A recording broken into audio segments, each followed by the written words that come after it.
Broadcasting from Century Studios in downtown Regina, Harvard Media presents the SportsCage, where Saskatchewan comes to talk local sports. Be part of the show. Call 1-866-767-0620 or text 306-936-6262. The SportsCage. Streaming at sportscage.com, our YouTube channel, and on the radio at 620 CKRM. Welcome to the Monday installment of the SportsCage.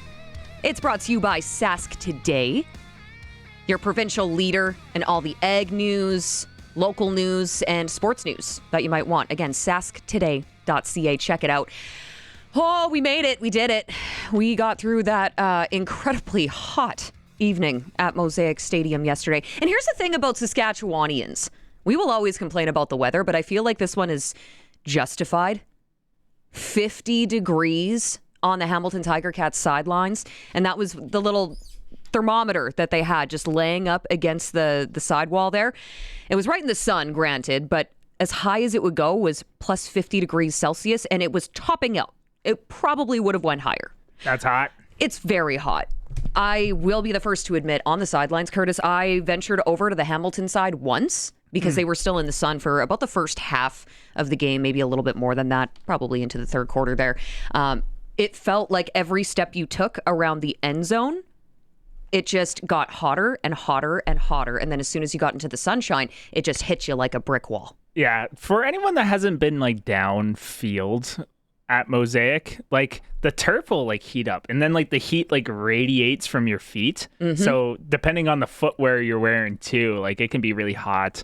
I know I'm like someone that always wears like boots a lot of the time, and I've gone down to practice there, and it's like, oh man, when the field starts to get hot and it starts to like radiate up, you're like, oh, it's toasty down here. So I can only imagine how hot it was yesterday. Well, and I feel, you know what? Shout out to the people who stuck it out on the east side of the stadium, because they were in the sun for a good chunk of that game, and holy Hannah, was it hot.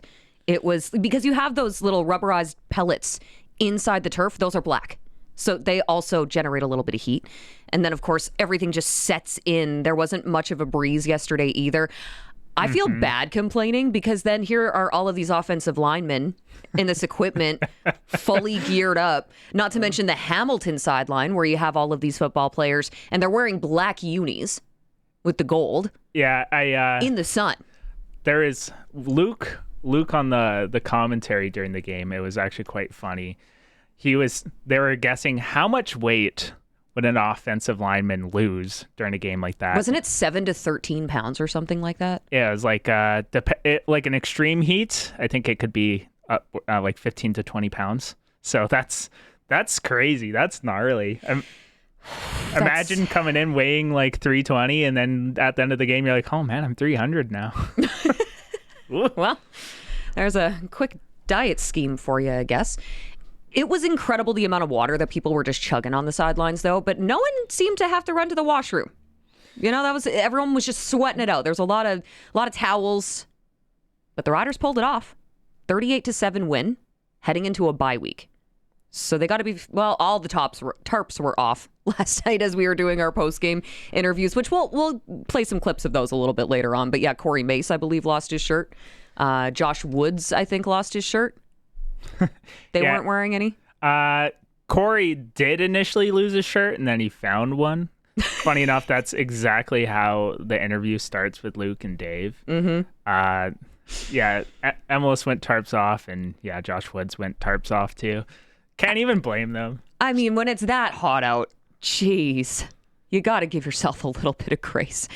But yes, we'll get to more of your Rider content. Obviously, we want to hear from you, too. What did you think of the game? I mean, a lot of people are talking about that defensive performance there. I know yesterday on the call-in show, there were some comments about the kicking situation. We'll get to that. Not just yet. Prairie Land Rentals text line, by the way. Chime in, join the conversation at any point you'd like. 306-936-6262. And, of course, all of our guests throughout the afternoon will be joining us on the Western Pizza guest hotline. Also, if you were watching the stream yesterday, I should just make note of the fact, post-game, I'm on the field with Tommy Stevens, right? We get a player interview on the field right after, and I feel like Tommy Stevens is one of those guys who maybe doesn't get the flowers he deserves all the time because it's just expected of him to convert all the time and just do Tommy Stevens things. Well, he got 2 tutties yesterday. He had that rushing one and, decent amount of yards when you look at his stat sheet there. So I'm like, you know what? We need to talk to him after this game. We haven't had an opportunity to do so post-game yet this season. At least I haven't. So we were chatting with him, and then when I got into my car, rookie mistake, Curtis, blast the AC, and then I'm in my car waiting to exit because, I'm a civilized human being and I don't cut others off. And then I finally had my AC warm up, or cool off, I guess you could say, and it just felt so glorious. But then I noticed as I was waiting in traffic to get onto Louvain, I started getting itchy. Like, why am I itchy? There was no mosquitoes on the field. It was too hot for that. I don't remember being bitten once. And then I looked down to see that my legs are just red and I'm filled with hives. And then I get back here and you guys are like, are you okay, Teagan? Yeah. I'm fine. And then my eye got really red, put in eye drops, and then they started swelling. So because we do a live stream of the call-in show, as well as the SportsCage, sportscage.com and our YouTube channel, you can visibly see my eye just getting bigger and bigger as the call-in show went on. I have never had that happen to me before. Yeah, when you got is it an allergy? Yeah, when you got in here, I was like, ooh, Teagan was weathered from... So it's like, like I said, I wasn't there. I didn't make an appearance to the sideline. Well, you were in the lounge. Game. Yes, you know what? I wore jeans the whole day too. Oh, that's brave, man. Because you know what? Listen, I understand that it's air conditioned in that lounge, but when you're coming to a game that's in the 40s with the humidity, you can only keep that room so cold when you have all the doors opening on both sides. It got hot in there. They would have caused a power surge if they actually tried to keep that place cold. Yeah, well, it was actually very comfortable up until for the first hour. Yeah, up until getting closer to kickoff when a lot of people were coming in and out and the doors were basically open the whole time. And then, it started to heat up a little bit. Yeah. It's getting a little bit more muggy and it's like, oh, suddenly it's kind of hot here.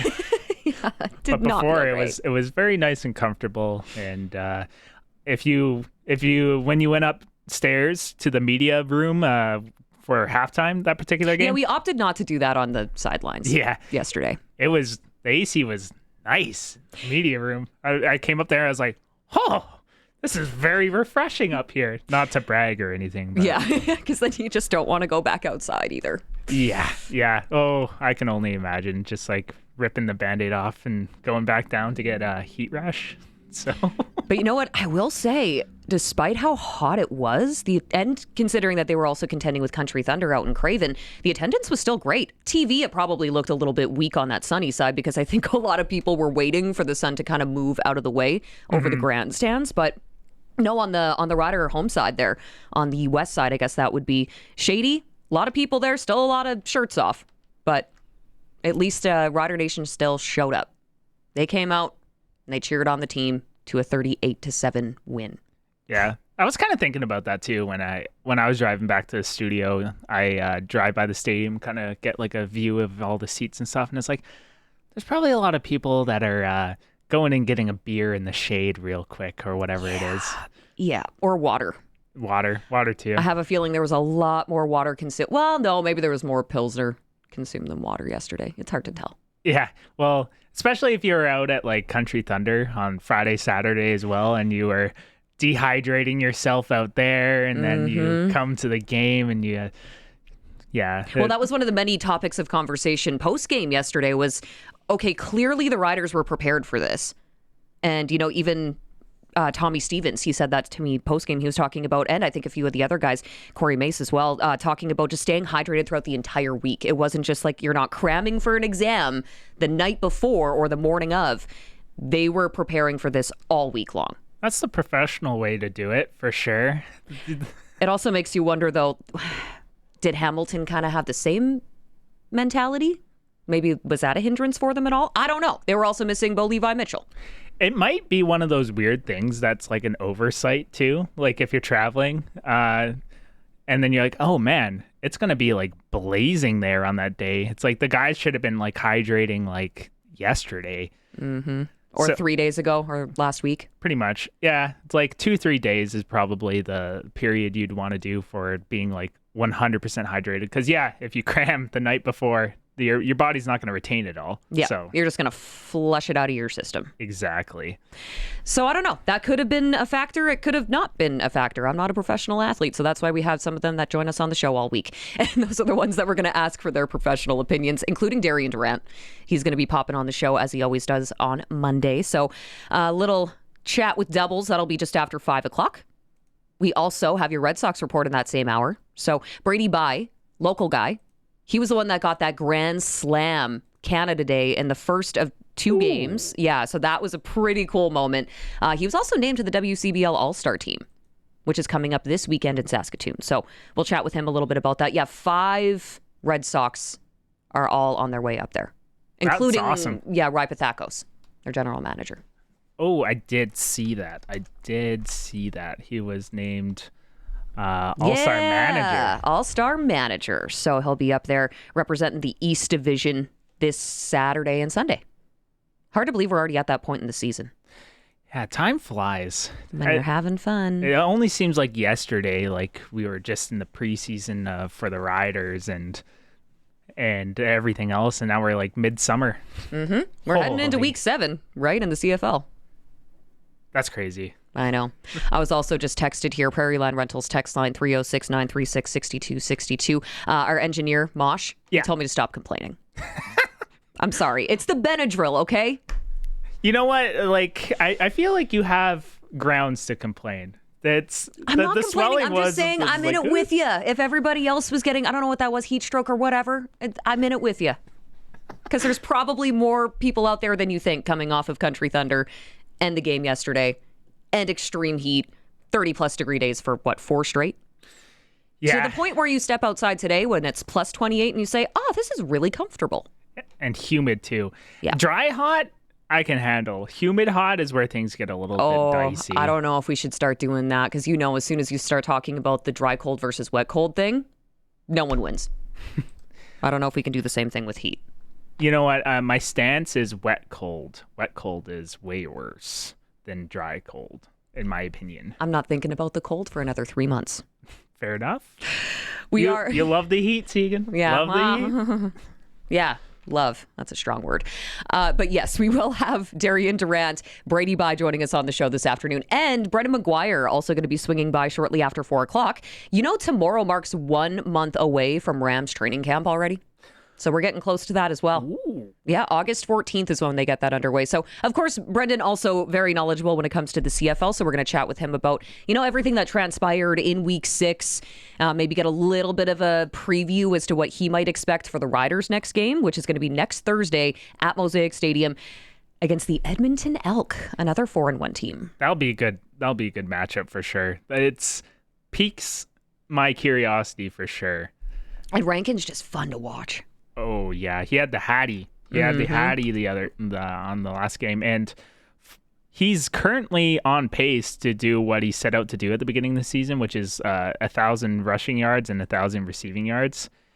He's on pace for 1,847 rushing yards and 1,069 receiving yards, and on pace to beat Milt Stiegel's touchdown record. We were talking with Wes about that too during the post-game show, which is crazy. Milt is sweating. But he is, he's been a fun player to watch. So having him storming into, Mosaic Stadium next Thursday. And that's kind of the nice thing, too, about the way that the schedule is structured right now, at least for the Riders, because they get this full week off. And then, it's a short week that they come back into. But at least you have the bye to rest your body a little bit, take some time off, and then go into what is going to be a very difficult contest against the Edmonton Elk. Because they've been off to a very strong start this season. And again, just another fun team to watch. So let's see here. I think that pretty much covers most of what we have coming up here. We also do want to hear from everybody else to let us know what they thought of yesterday's game. So, of course, you can join in the conversation anytime. It's 936-6262. A couple of other things that we want to talk about first, though, before we dive into, more of the listener comments, and we'll replay a couple of things from postgame yesterday. But we should also talk a little bit about the World Cup. So we are down to, 48 countries started out, and then there were 4. Yes. The list is not really coming as a huge surprise. There were the top 4 tournament seeds, right? France, Argentina, Spain, England. Those are the 4 left. So the semifinals with the highest 4 ranked teams, again, that's why people aren't really losing their minds over this. It's going to still be some fun footy to watch. First time since FIFA introduced its world rankings and that the top 4 nations have all reached the semifinals together. So France and Spain's going to go down tomorrow. Wednesday is when you have England, Argentina. Championship match is going to be going down this Sunday in the New York, New Jersey area. That's going to be fun. Also, FIFA president yesterday just confirmed to some media members they might be looking at doing some changes for the next World Cup in 2030. They're considering an expansion. So right now, as I mentioned, there are 48 countries who are involved. They might be bumping that up to 64. That's a big bump. That's a lot. That is a lot. But you know what? I think it just makes it more exciting, more interesting, more entertaining, more dogs in the fight. I'm down. Why not? It's also more revenue, so that's probably why they're going with it. Yeah. Imagine if like the CFL is like, oh, we're just going to go from, like 9 to 18. 18 teams. I don't think there would be, well, I don't know if you could sustain that in the CFL, but I don't think there would be a lot of people upset about it. Fewer bye weeks. Cleaner playoff format. True. Curtis for commish. Let's go. I'll make it happen. We'll don't expect any big cities though. Yeah, no. It's going to be Estevan and Weyburn. Exactly. Maybe Carlisle, we could hook them a team, you know. We could get creative. I'll come up with some names. We'll workshop some stuff here. Yeah, okay. Did you watch UFC 329 on the weekend? Absolutely not. No, you were busy out. Big Creed guy. Big Probably Creed in guy. Country Thunder, having some fun over there, arms wide open and whatnot. Okay, McGregor and Holloway. You probably know the name Conor McGregor. Yes. He has built this sport. And I know a lot of people aren't major fans of him and some of his antics and whatnot, but you cannot deny that he has made the UFC what it is.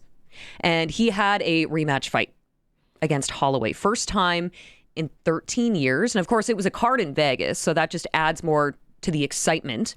Yeah, I didn't watch. I heard it didn't go good. No.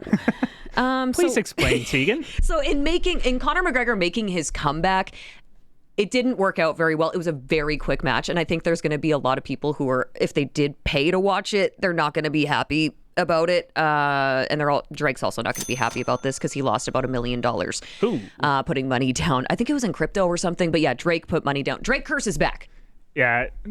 The Drake curses back because, so essentially what happens here is everything looked fine according to UFC president Dana White. Conor McGregor later tweeted about it saying, no, I was completely fine during weigh-in, no pre-existing conditions or injuries or anything like that in the octagon. The match gets underway, the fight gets underway, and then he goes to do a couple of kicks and he kind of stepped back on his leg a bit weird, and then he went for this big kick and you just see it kind of buckle. So granted, Conor McGregor's first fight in 5 years, but that was it for him. 1:09.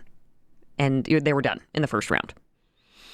And you got to remember, this is a pay-per-view. So if you bought that card to watch it for only the one fight, it's like when I was, again, complaining about the UFC card I went to up in Saskatoon, where the main event, I believe, was like 33 seconds because the fighter tore his esophagus. And he went down and got stretchered off. So... Man. Yeah. Although I will say, for what it's worth, Bruce Buffer, still one of the best dressed announcers ever, and he still got it. He still got it.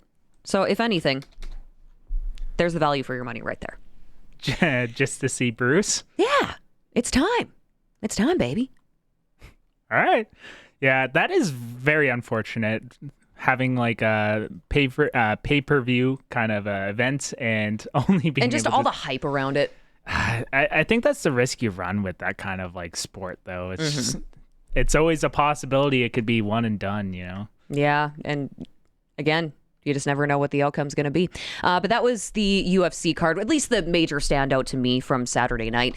Major League Baseball All-Star break is now underway, so there's no games on the schedule tonight. However, the All-Star game is going to be happening tomorrow, and the Blue Jays' Dylan Cease is going to be the starting pitcher for the American League. So...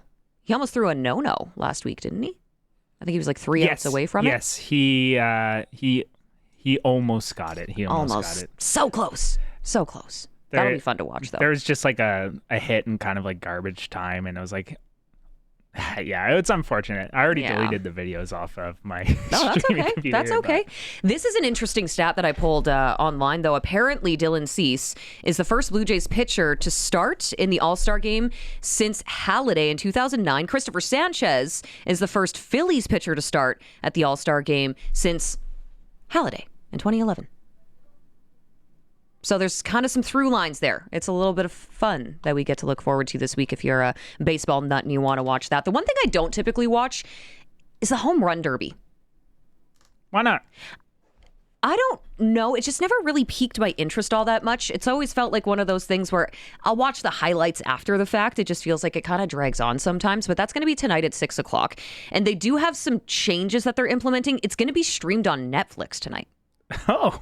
Yeah. On Netflix. They've been dabbling in the live streamed events, though, right? Have seen that.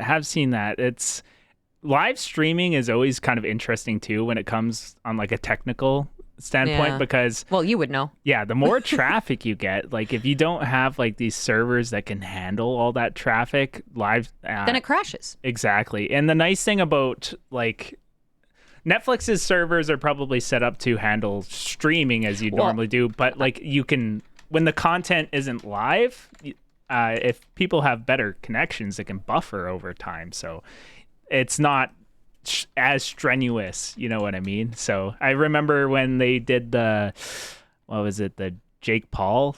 Mike Tyson? Yeah, Mike Tyson. It was one of fight. the Pauls. I don't... Yeah. That streaming event did not work out so hot. There was just too many people trying to get on it, and then it just like crashed. And then it was kind of a letdown.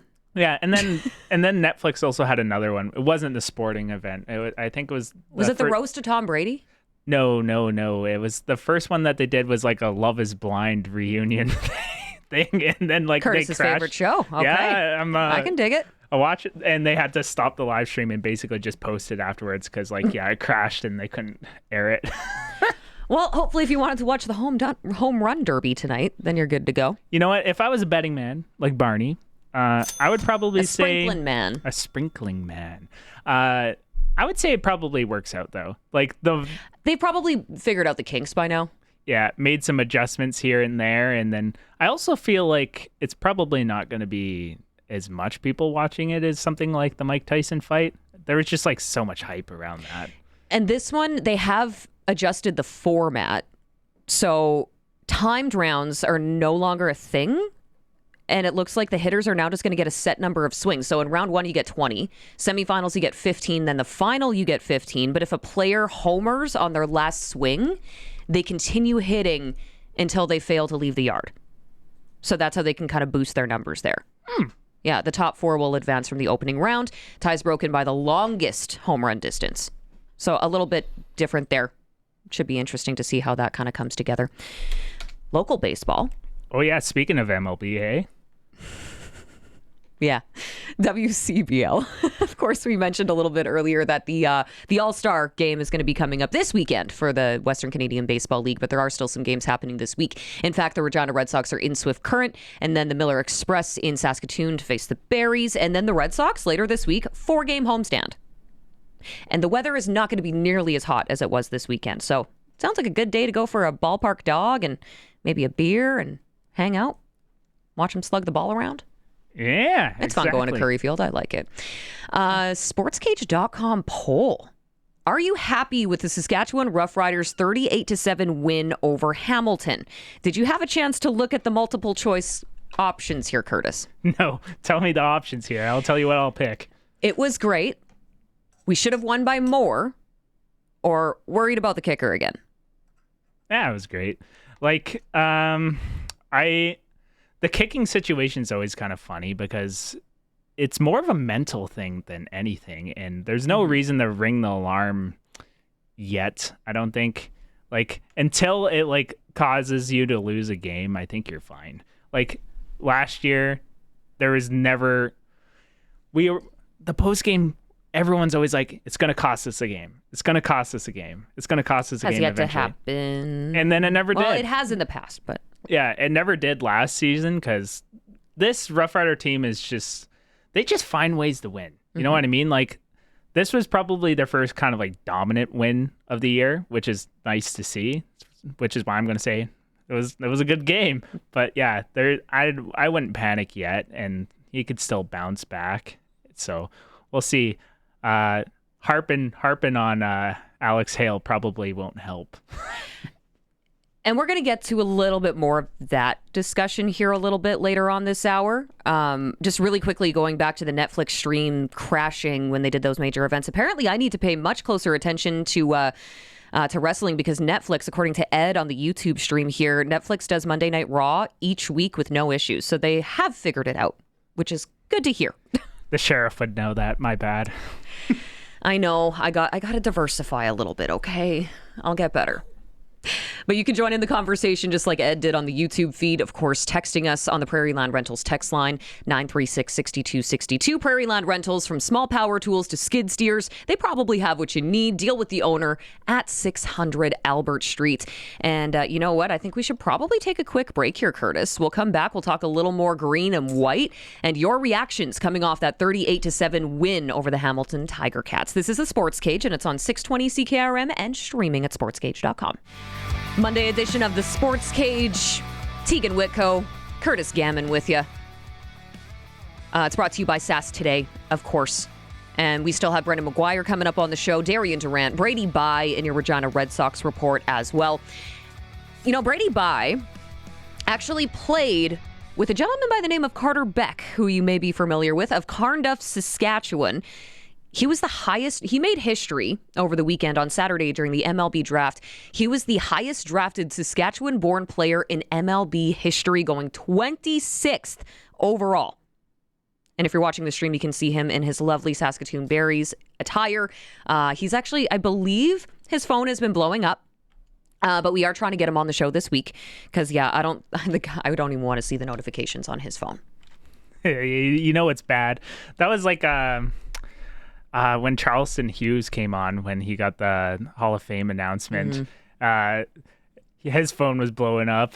It's so when we get people on our stream too, if you ever like hop on the link, every once in a while, if you get like a phone call, it'll just go black, and you're like, uh-oh, we lost him. So was it just flashing the entire time you were talking to him on the stream?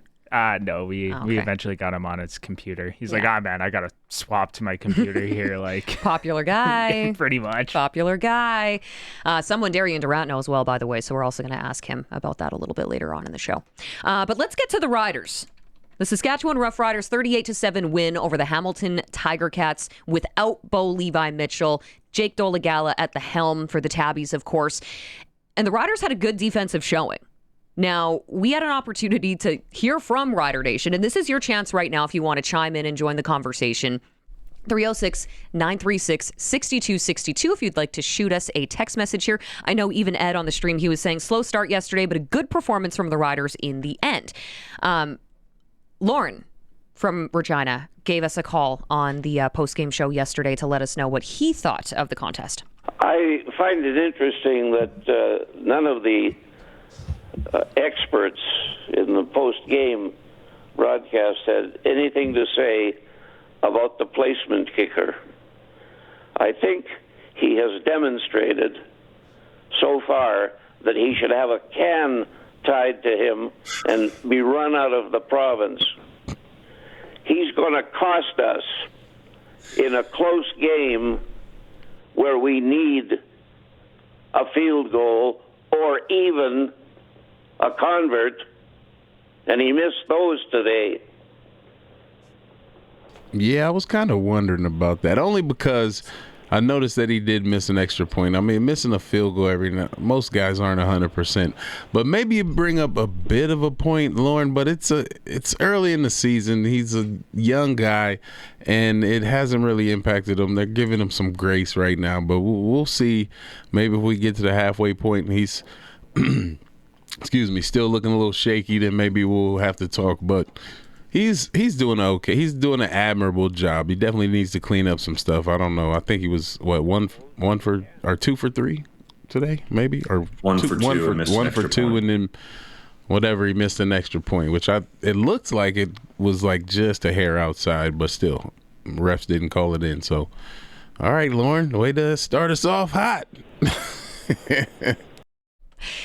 That, of course, the legendary, iconic Lauren Harrison, who is one of our 9 icons who will be honored this upcoming weekend at a sold-out Connexus Arts Center as part of the 100 Years and One Night celebration. And we love the fact that Lauren called in and wanted to talk about that because, yes, it is a conversation that we had quite a few times last season, but that's what the call-in show is all about. We want to hear your opinions, and we want to talk about them. Yeah, it took a second. When we were doing it live, we took the call, and then, as he started talking, I was like, wait a minute. I think I know who this is. So mid-live, I was like, oh, it sounds a lot like Lauren Harrison because we did all those icon interviews. So if you haven't seen them, by the way, they're all on the CKRM YouTube page. So you can go and check it out. So there was a full-length interview with Lauren. Very well done conversations. And Curtis, I know you had a big hand in that. So kudos to you. Yes. And of course, Brad Bazin. Lauren Harrison started his broadcasting career at CJGX in Yorkton, then moved to CKCK Regina, and then that was the start of his hosting career. He brought the Harrison line to 620 CKRM in 78 and kept it going until his retirement in 95. So through his career, he interviewed everyone from high-profile politicians to celebrities and, of course, the good people of Saskatchewan. So Lauren Harrison, a 620 CKRM icon and huge for not only the province, but the broadcast industry in general. So I was actually a little bit shocked after the fact. We moved on to a different caller there, and then I was told promptly, yeah, you know who that was, right? Yeah, it was one of those things. He had a big part in making the pre-game show 3 hours, by the way. If you listen to that interview, I always wondered how the broadcast format started, but yes, they ended up starting earlier so that they could get comments from the coaches and players beforehand. So that's why we do a 3-hour pregame show, and we've just always done it. So, well, I like it. Yeah, that's great.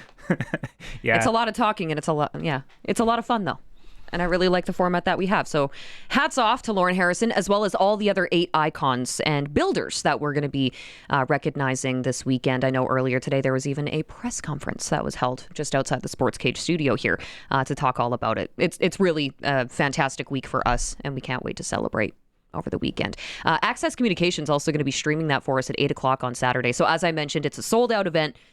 You can still watch, though. That'll be good. Yeah, Access Communications. Okay, I'm sorry I got us a little off track there. But yes, kicking concerns. There were some on the text line that agreed. There were others that disagreed. And again, you're entitled to your opinion. So what do you think? 306-936-6262. And then after that, we had a little bit of conversation regarding hip drop tackles. So Andrew gave us a shout. The biggest thing that I wanted to talk about was the hip drop tackle. It's something that's been banned in the NFL, and now it's back-to-back weeks here in the CFL. We've seen a player's season come to an end due to that, and I'm sure Wes has probably gone through it. Emilus earlier this year had a hip drop tackle on him on the special teams return. As we remember, he was out. Lucky his ankle didn't get caught. But I just think the CFL needs to look at that because there's so many different times where that is coming in, and it's not a dirty play, but it's such a dangerous tackle. And I'm sure, Wes, you've probably gone through it. If your ankle gets caught, there's no protecting it. No, actually, my All-Star year, I think about what I could have done had I not got hip drop tackled in Saskatchewan playing BC in a pivotal game. And I always wonder if he did it on purpose or if he was just kind of trying to make the tackle. The weird thing about them is a lot of times it's when the ball carrier is really getting away and they're just kind of grabbing at whatever they can to hold on. And then it's like a slingshot action that really, when they try to pull you down, it pulls their body into your legs. And like you're saying, there's really, once that contact is made, there's no getting your leg out of the way, and there's no telling. I mean, it could be anything from a hip tear to a knee tear to an ankle sprain or tear or break.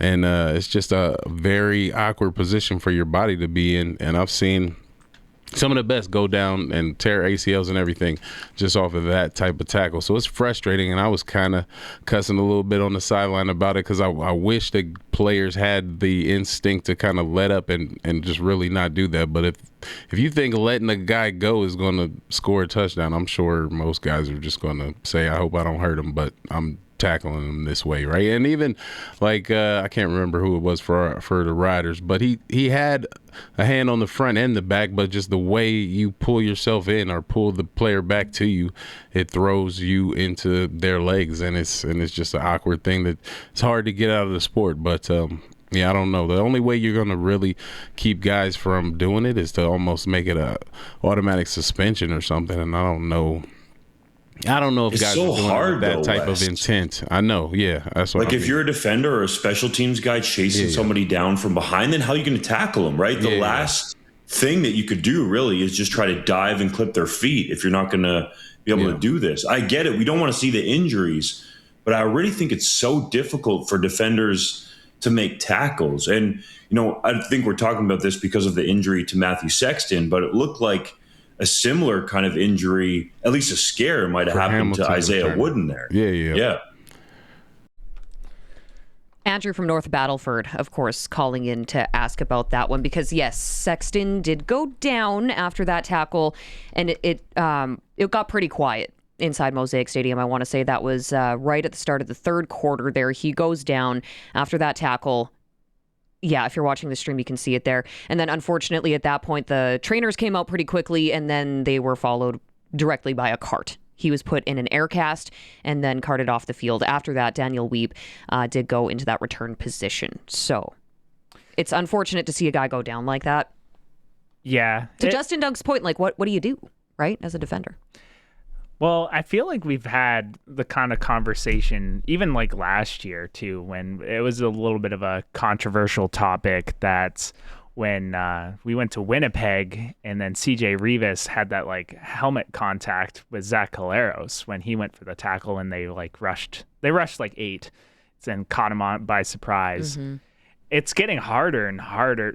You make more rules that make it harder for defensive players to do their job.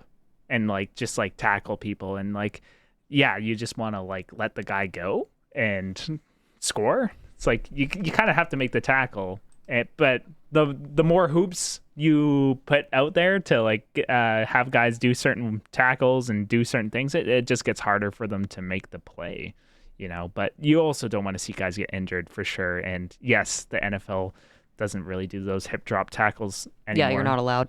So, yeah, it's an interesting conversation for sure. You can land on either side. And I'm curious to find out where Darian Durant lands on that as we chat with him a little bit later on. Okay, let's keep it rolling here. By the way, you want to chime in, 306-936-6262, Prairie Line Rentals text line. This one was from Corey talking about, Corey, who was originally from Weyburn. Jeremy O'Day took a lot of heat for a long time as the GM of our team. But he really hit a home run with Corey Mace.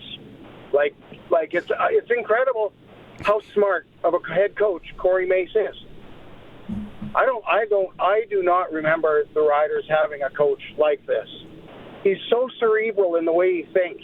As fans, and we should have learned our lesson last year in the West Final. We're sitting in the stands thinking, why are they kicking a field goal with hardly any time left? Because he knows what he's doing.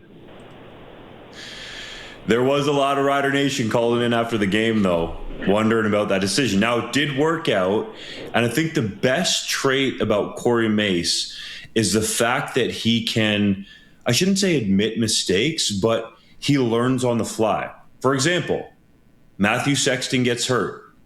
What happened in week 4? Samuel Emelis went back to return punts. There was an injury scare. Who do we see back there today after Sexton leaves the game? Not Samuel Emelis. It's Daniel Wiebe. And I think it should be noted, some people would say that, it should have been Bob Dice's job at the time, but Corey Mace could have been hired in Ottawa.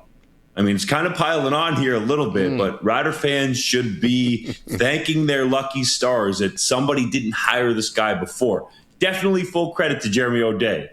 But he was out there. for some other teams, and he interviewed for the head coach job in Ottawa. That's why I reference it. But again, to drill it home, I think the best thing about Corey Mace is that he learns and he adjusts on the fly. He's not stubborn. He is able to adjust, in game, in a quarter, at halftime, in the fourth quarter, to your point about the West Final last year, and make some really good decisions. There are some questionable ones. It's not all one way, but for the most part, he makes some sound calls as a head coach. That, of course, Justin Dunk, along with myself and Wes Cates on that call-in show that we do every single Rider home game and away game. So Corey, of course, from Weyburn, he was giving us that call. And he was not the only one shouting out from the rooftops. There was a lot of people agreeing right after Corey called in and said the other Corey Mace, he's been really good for this team, and everybody is in lockstep at this point, and that's part of, the success that they've been seeing, at least early in the season. They are 4-1 to start the year, but it's a lot of football still to be played. Yeah, there's just something about Corey Mace that you just get the vibe from him. It's like guys in that locker room are willing to do whatever it takes for each other. Yeah. And there's just something to be said about it. It's the Corey Mace effect, I think Scott Schultz called it when he was on the show. He should trademark that. I like it. Yeah, probably. He should trademark a lot of things. He's got a lot of good sayings. My personal favorite was socks on a rooster, but Zero context with that one. I clearly missed that show. Oh, it's just like socks on a rooster. I don't remember the context now either. I just remember the quote where it was like off season. I think it was something to do with Cody Fajardo signing in Edmonton back when there wasn't a starting position for him, which is so weird to think about in hindsight. But yeah, that was when Trey Ford got the keys to the car in Edmonton, and Cody Fajardo was backup in Edmonton. How times have changed. Times have changed, indeed. Now is Jake Dolegala getting the start over Trey Ford in Hamilton? Which, yes, some people are having that conversation today, wondering if that was the right choice. I know I was talking to Wes about it in the halftime show. I was expecting to see Ford come out a lot sooner. Yeah, that's what everyone was talking on the SportsCage basically all week. It's like, oh yeah, Jake's going to start, but we're going to see Trey Ford. Well, you would have expected to see at least a few more packages from the guy. Probably. Yeah, especially when things weren't going so hot for Jake Dolegala. It's like at that point you may as well try something. Yeah. But I'm not Scott Milanovic, so. Yeah. Here, why don't we keep her going here? Again, Prairie Land Rentals text line 306-936-6262. Oh, yes. Jeremy, one of my favorite calls from last night. I won a lot of money off those corgis tonight. Oh, yeah? Really? Do tell. $10 a pop. I picked the winner of the first three heats, and then the champion for $40. They bought me one of them gold Roughrider chains. Yeah. Hey, that's a good night. The winner of the first heat was Ketchup. Okay, The winner of the second heat was Eddie. The winner of the third heat was Lexi with those crazy eyes, so I took her in the final, and she won the final, too. That's what Wes wanted. That's funny. Nice. The big play chain was calling you, huh?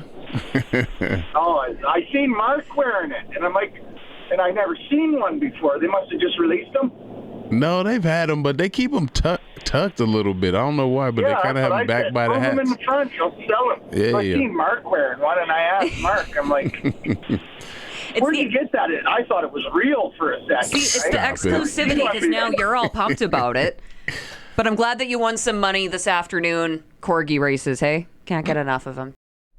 Yes, Esther.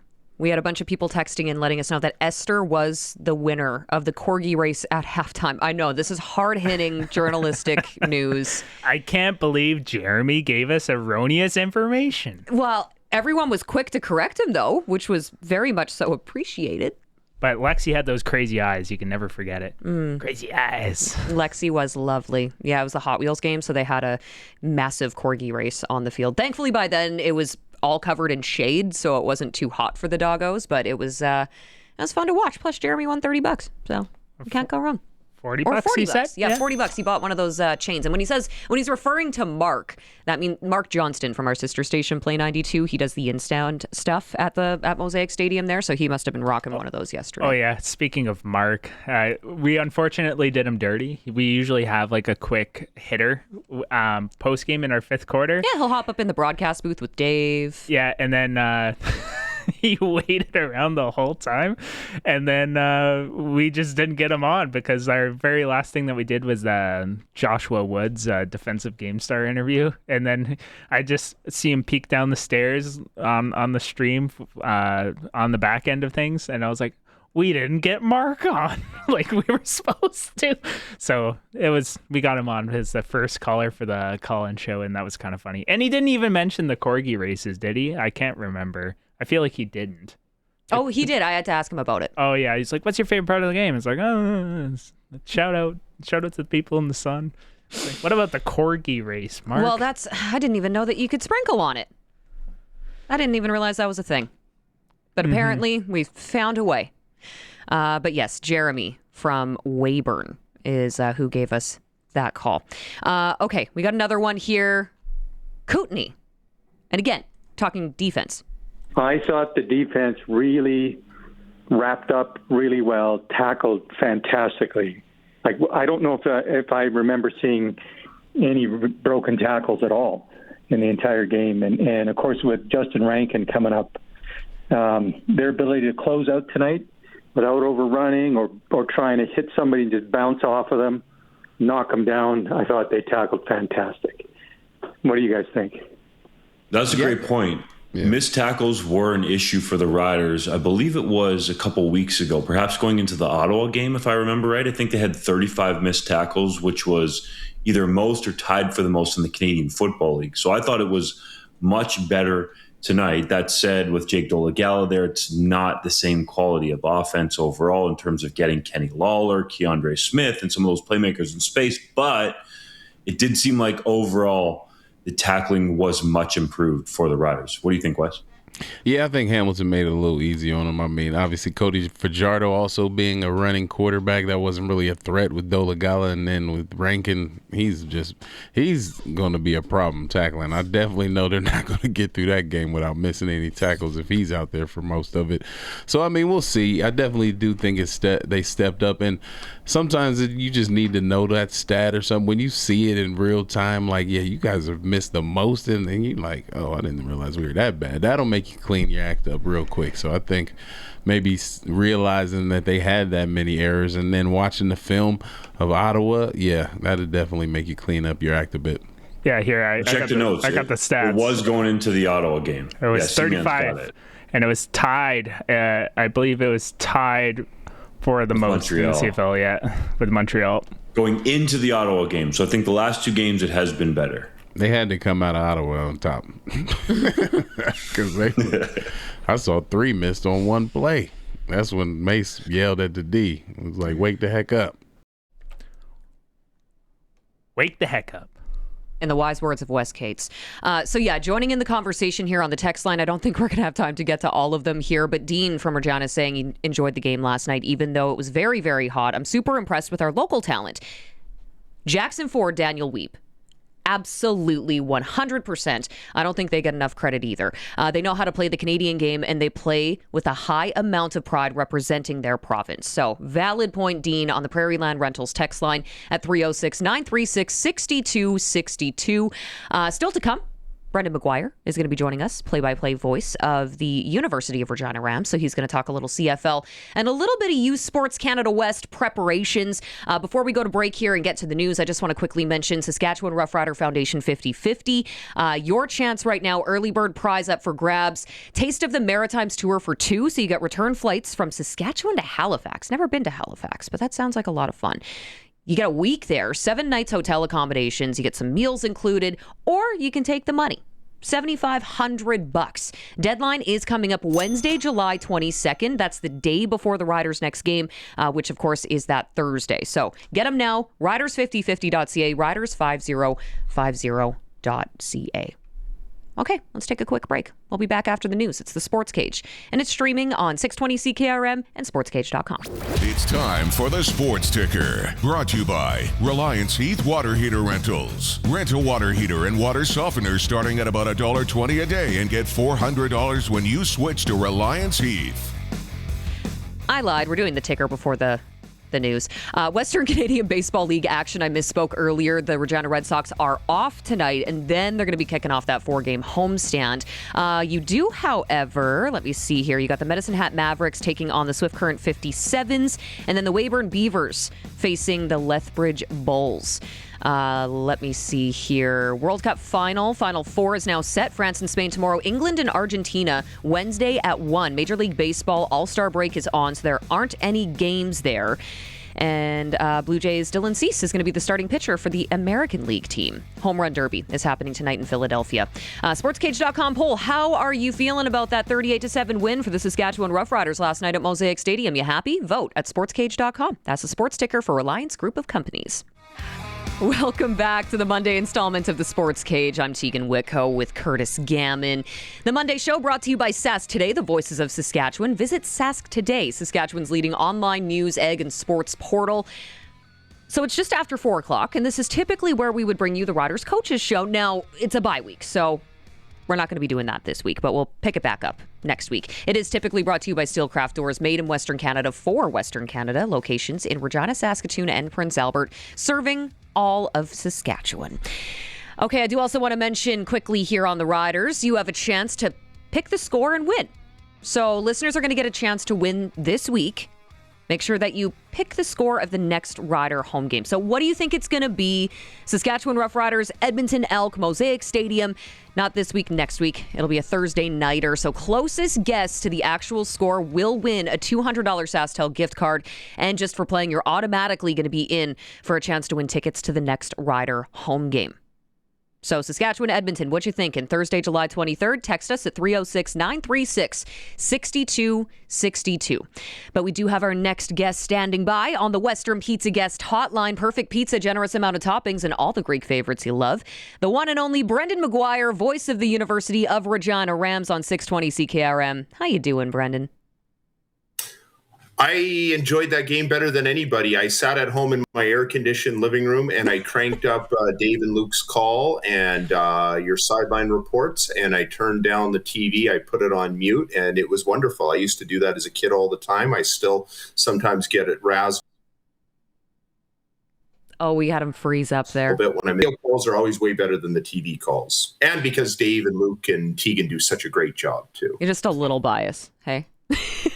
A little bit. So you texted me pregame, and I didn't get a chance to get back to you because I think my hands were so sweaty I couldn't physically operate my phone. But you had brought up a good point. You're like, I wonder if this is the hottest CFL game on record, or at least it's dang close to it. I looked it up.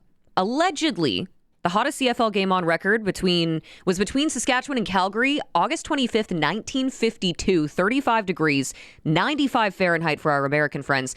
We hit 35, but they didn't factor in humidity in the 50s. So we very well could have been just hotter than that game. You've called a lot of football, though. How does that temperature stack up to some of the games you've called? Definitely hotter than any game that I've ever brought. The other thing we're not thinking about is in 1952, I guarantee you they weren't lugging around the same kind of gear that these guys do today. And I can promise that they didn't. Oh, Brendan, we might just call either. you. You're cutting out a little bit. You cool if we just give you a call? Yeah, you can just call me. Okay. Yeah, sorry, you're breaking up a little bit on us there. So Curtis is going to get Brendan on the phone there so that we can hear him nice and loud and crystal clear. You got to love when technology goes sideways on you. But yes, while you have our phone number handy, by the way, and you're texting us for Pick the Score, 306-936-6262, feel free to join in the conversation at any point. Of course, even if you have a question that maybe you want to toss Darian Durant's way after 5, we can certainly pass it along. And we also have, Murray texted us here on the Prairie Line Rentals text line. Congratulations to Trevor Harris on playing his 200th CFL game. Murray from Wellwyn. Pardon me. That was a hard one to get out. We got B-Mac back. Hey, there he is. Or maybe we don't have Brendan. No, I'm here. Oh, okay. Sorry, you cut out there just as you were talking about some of the hottest games you've called. Yeah, this was definitely hotter than any game I've ever broadcast. The difference, though, like when we're talking about the early 1950s, is they weren't lugging around the gear that the players today do. They also didn't have 300-pound linemen back then like they do today. In fact, offensive linemen, Jerry Jones was once an offensive lineman in college, and he was never a big guy. So the bodies are bigger, the gear is bigger. The one game that this kind of reminded me of was Henry Burris's first non-loss as a starting quarterback for the Saskatchewan Roughriders in the year 2000. I remember they didn't look good their first few games. I think it was their first 3 games that they lost. And Roy Shivers was the new general manager, and he said, that's the game. We'll win that game, or that'll be a great game. And it ended up going to double overtime. I think the final was like 51-51. But the game lasted just about 4 hours. It was just about as hot as this one. And I remember when it was done, big Freddie Childress, who was an O-lineman for the Stampeders, and he later played for Saskatchewan, he took off his gloves, and I could see him wringing them out. It was disgusting. But I don't think that game was any hotter than this one. She was pretty toasty. Yeah, that was something else. And let me tell you, 38-7, Riders take this one. They looked good defensively. That was the biggest standout for me, forcing turnovers, creating pressure. They made Hamilton uncomfortable. When you watch that defense, what stood out to you most? Well, it seemed like they really wore them down. I started wondering if the Riders might be in trouble given the fact it was a close game at halftime at 11-7. It's kind of like if you're a heavy underdog and you manage to play a perfect half or force a few turnovers and you don't have a big lead on them, you're worried going into the second half. I kind of wondered about that because, of course, we know the Hamilton sideline was in the sun and they were cooking over there, whereas on the Rider sideline they weren't. And in the second half, that wouldn't be the case. But I also think that heat just takes a little bit out of you. And I think that the Cats were probably a little bit wore down by the conditions in the first half. I'll be honest, I struggled to look at this defense with the same measuring stick that I would most of the teams in the league against that Hamilton offense, just with the issue without Bo Levi Mitchell in there. I do think that Jake Dolegala's height is an impediment to his success. Dave Naylor did a really good piece a couple of years ago, I guess it was 3 years ago now, when Jake was starting for the Roughriders, about how tall quarterbacks just don't do well in this league. And it's too bad. You never want to see size be an impediment for anybody. But they had a nice montage on the TV broadcast of a lot of his throws were just simply too high. And I wonder if that's a height issue. The one in the end zone with Kenny Lawler, Luke said that Lawler should have made that catch, and I couldn't agree more. Mm-hmm. But I think that's more of just a trust issue. I mean, if Bo Levi Mitchell puts that ball in the exact same spot, Kenny Lawler's going to come up with it. But the trust isn't there, and they didn't really get very far in establishing that trust in the game. So I guess what I'm trying to say is, yeah, it was an impressive defensive effort for sure. First time they've held anybody to single digits in almost a year when they did it to the Cats, when Bo Levi Mitchell came in last year and was quarterbacking.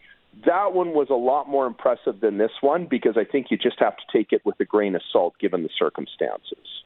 Were you surprised that we didn't see, Ford any earlier in the game than we did? Not really, because Trey Ford has never been a very good fit for Scott Milanovich's offense. I was intrigued when they picked him up, and I wondered, like Wes said on your pregame show, maybe they'll get them both on the field. And they did, but they didn't really. I mean, it was mostly garbage time when Ford got to come in at the end.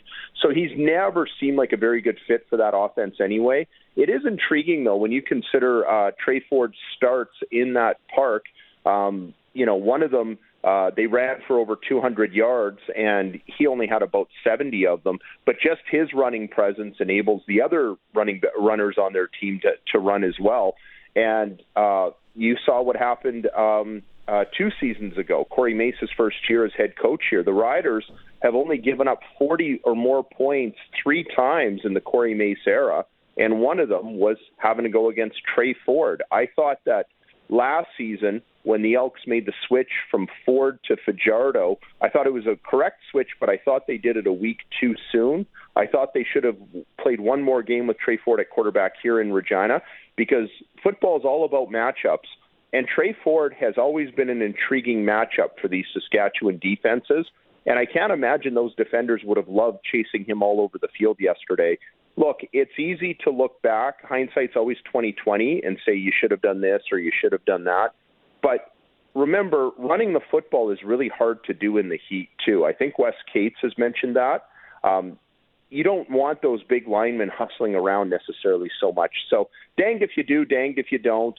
There's a lot of reasons why they lost that football game. I have a hard time blaming it on Scott Milanovich's choice at quarterback. So offensively for the Riders then, if we go over to the other sideline here, we know what we're getting in Trevor Harris. You know, he's been off to a stellar start this season. Yes, you see 2 interceptions on the stat sheet from last night's game. But are we not giving enough flowers to Tommy Stevens, Brendan?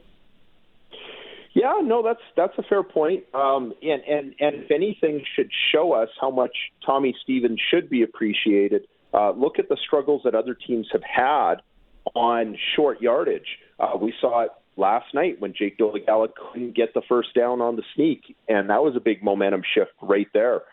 We saw it the week earlier against Ottawa when the Red Blacks maybe win that football game if they can convert on 3rd and short. So we maybe take it for granted that that's not an issue for the Roughriders.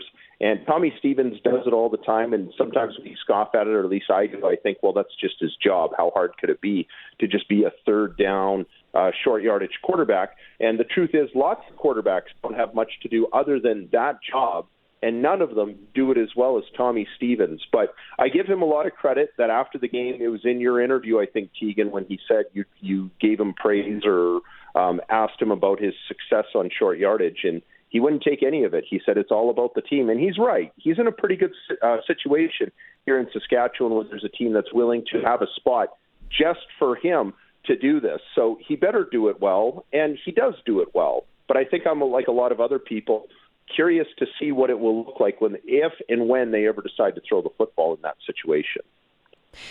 So without getting too far ahead of ourselves here, I'm getting far ahead of myself here. I know there's a bye week for the Saskatchewan Roughriders, and then they prepare for the Edmonton Elk, who have been on a bit of a surge here.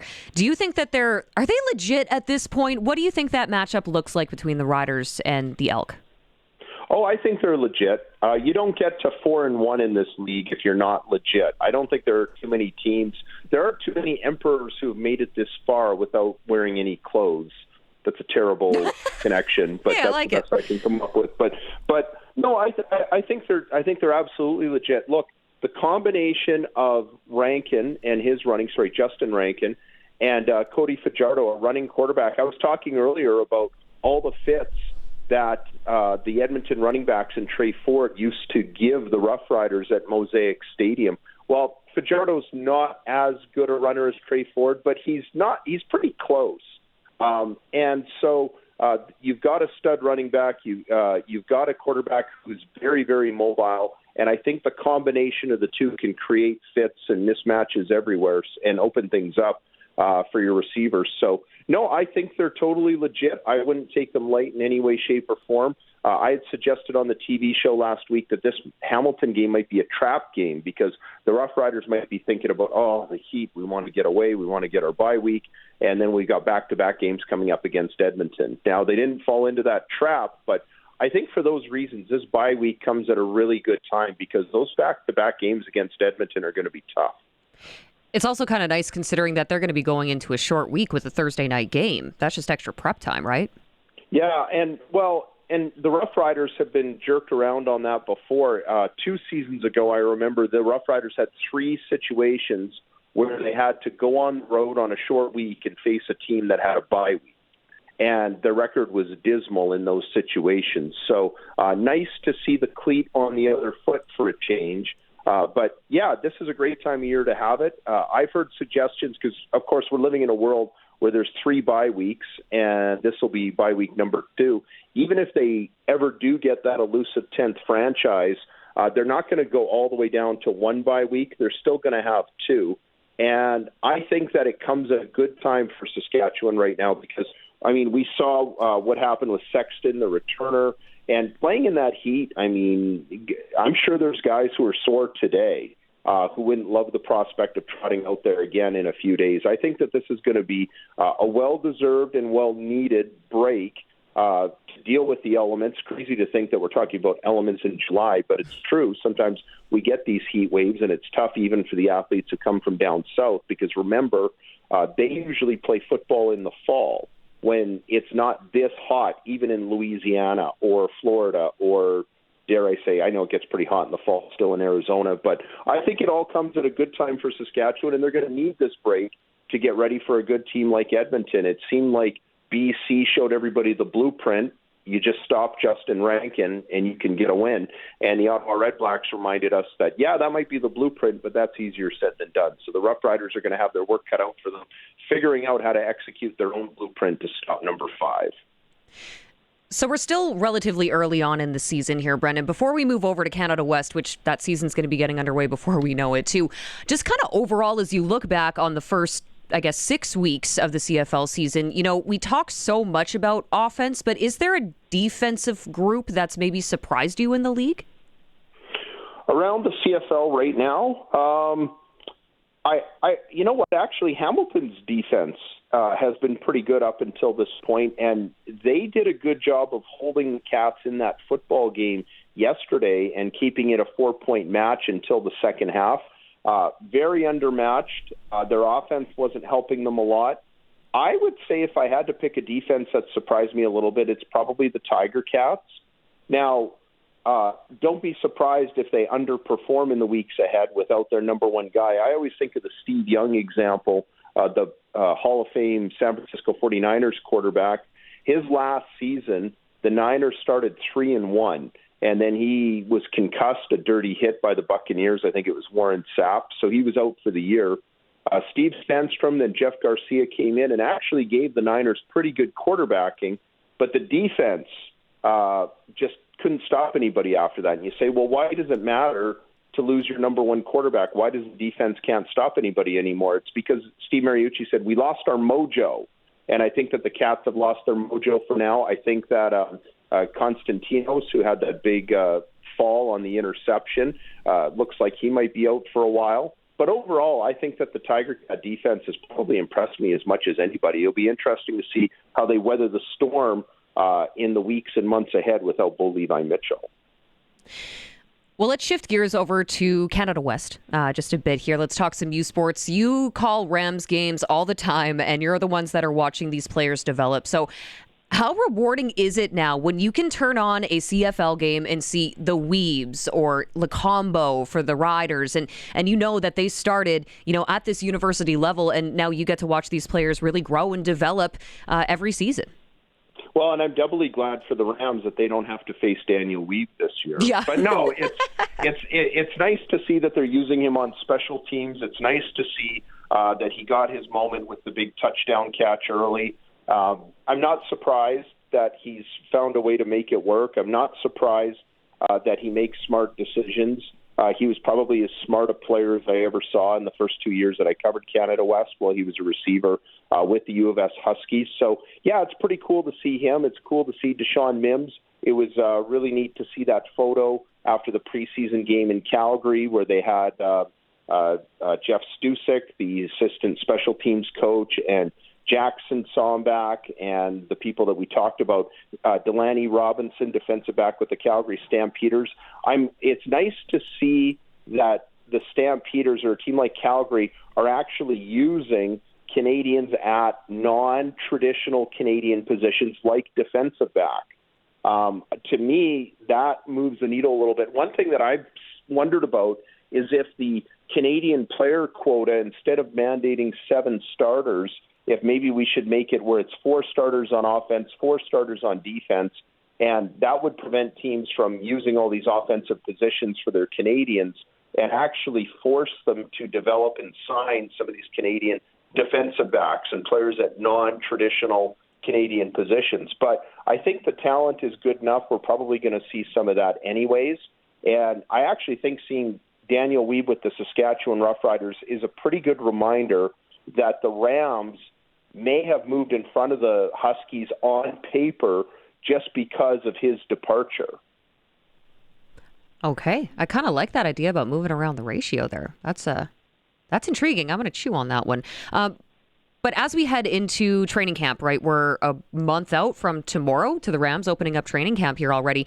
There are plenty of Canada West and Rams alumni that are still chasing those CFL careers.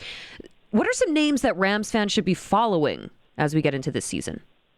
Yeah, good question. Well, Marshall Erickson, their running back, he and Daniel Weeb were a coin flip for Canada West Player of the Year last year. It went to Weeb, maybe because he was a senior and Marshall was a third-year guy.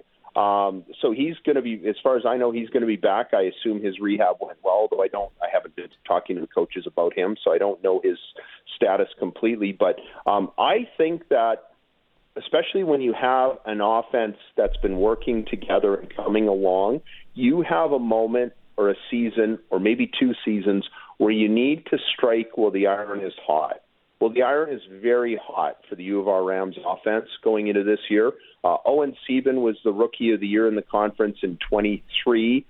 24, his season got derailed because of injuries. 25, it took a while to get him worked back in as the starting quarterback. The first game, I think it was game number 7 in Edmonton. Maybe it was game 6.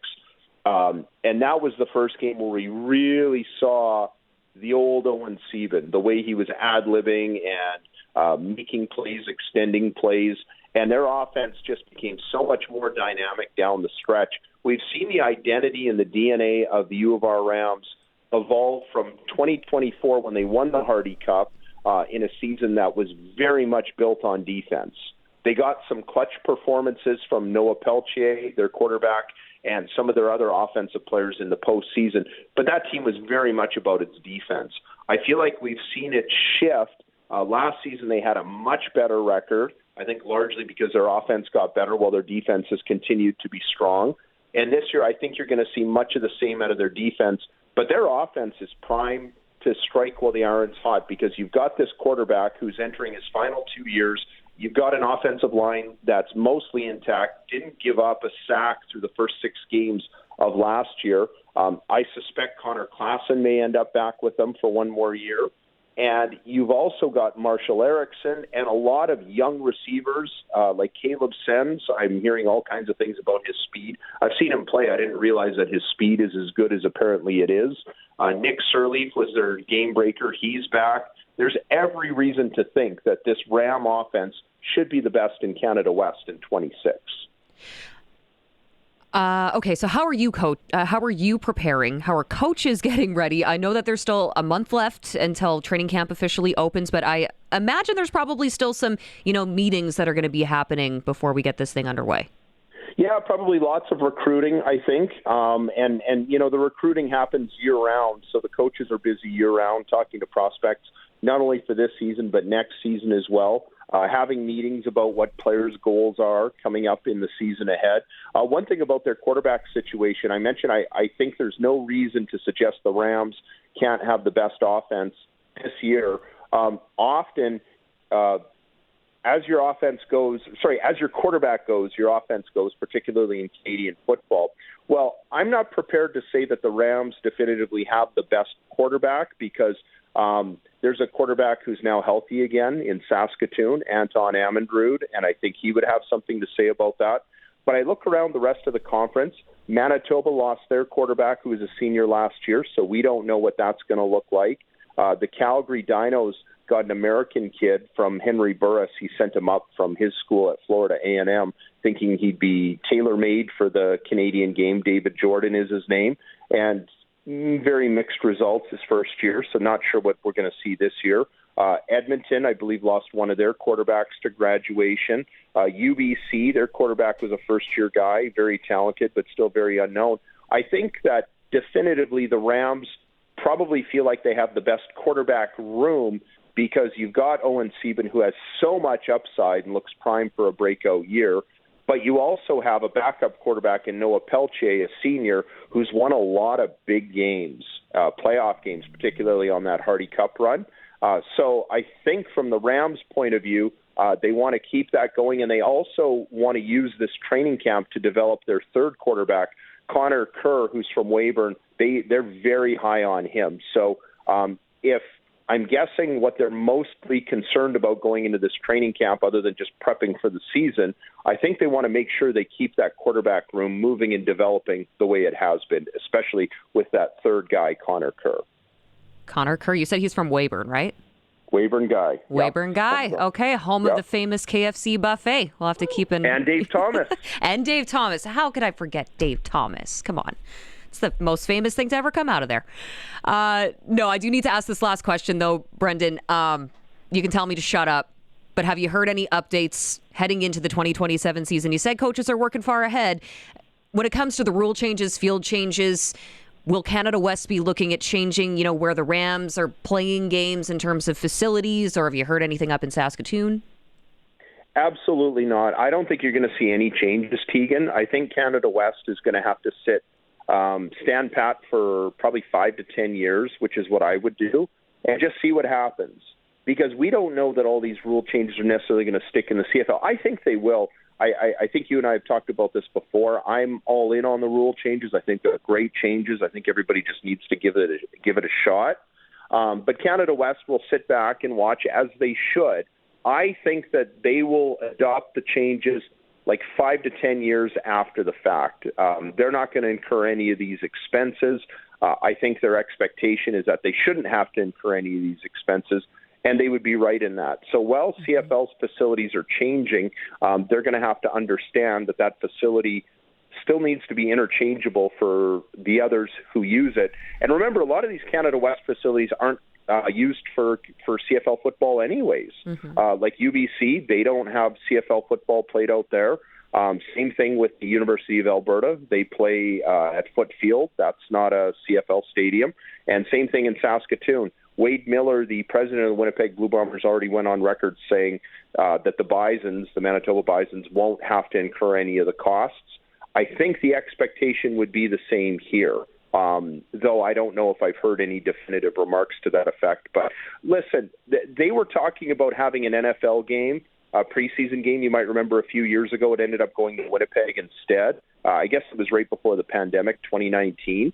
And Tim Reed was still running Real. And I know that all ended badly, but he said that they could easily accommodate an NFL field at the stadium. They'll figure it out. They'll find a way. I thought you were going to ask me if CFL coaches have done enough to prepare for the 27 season.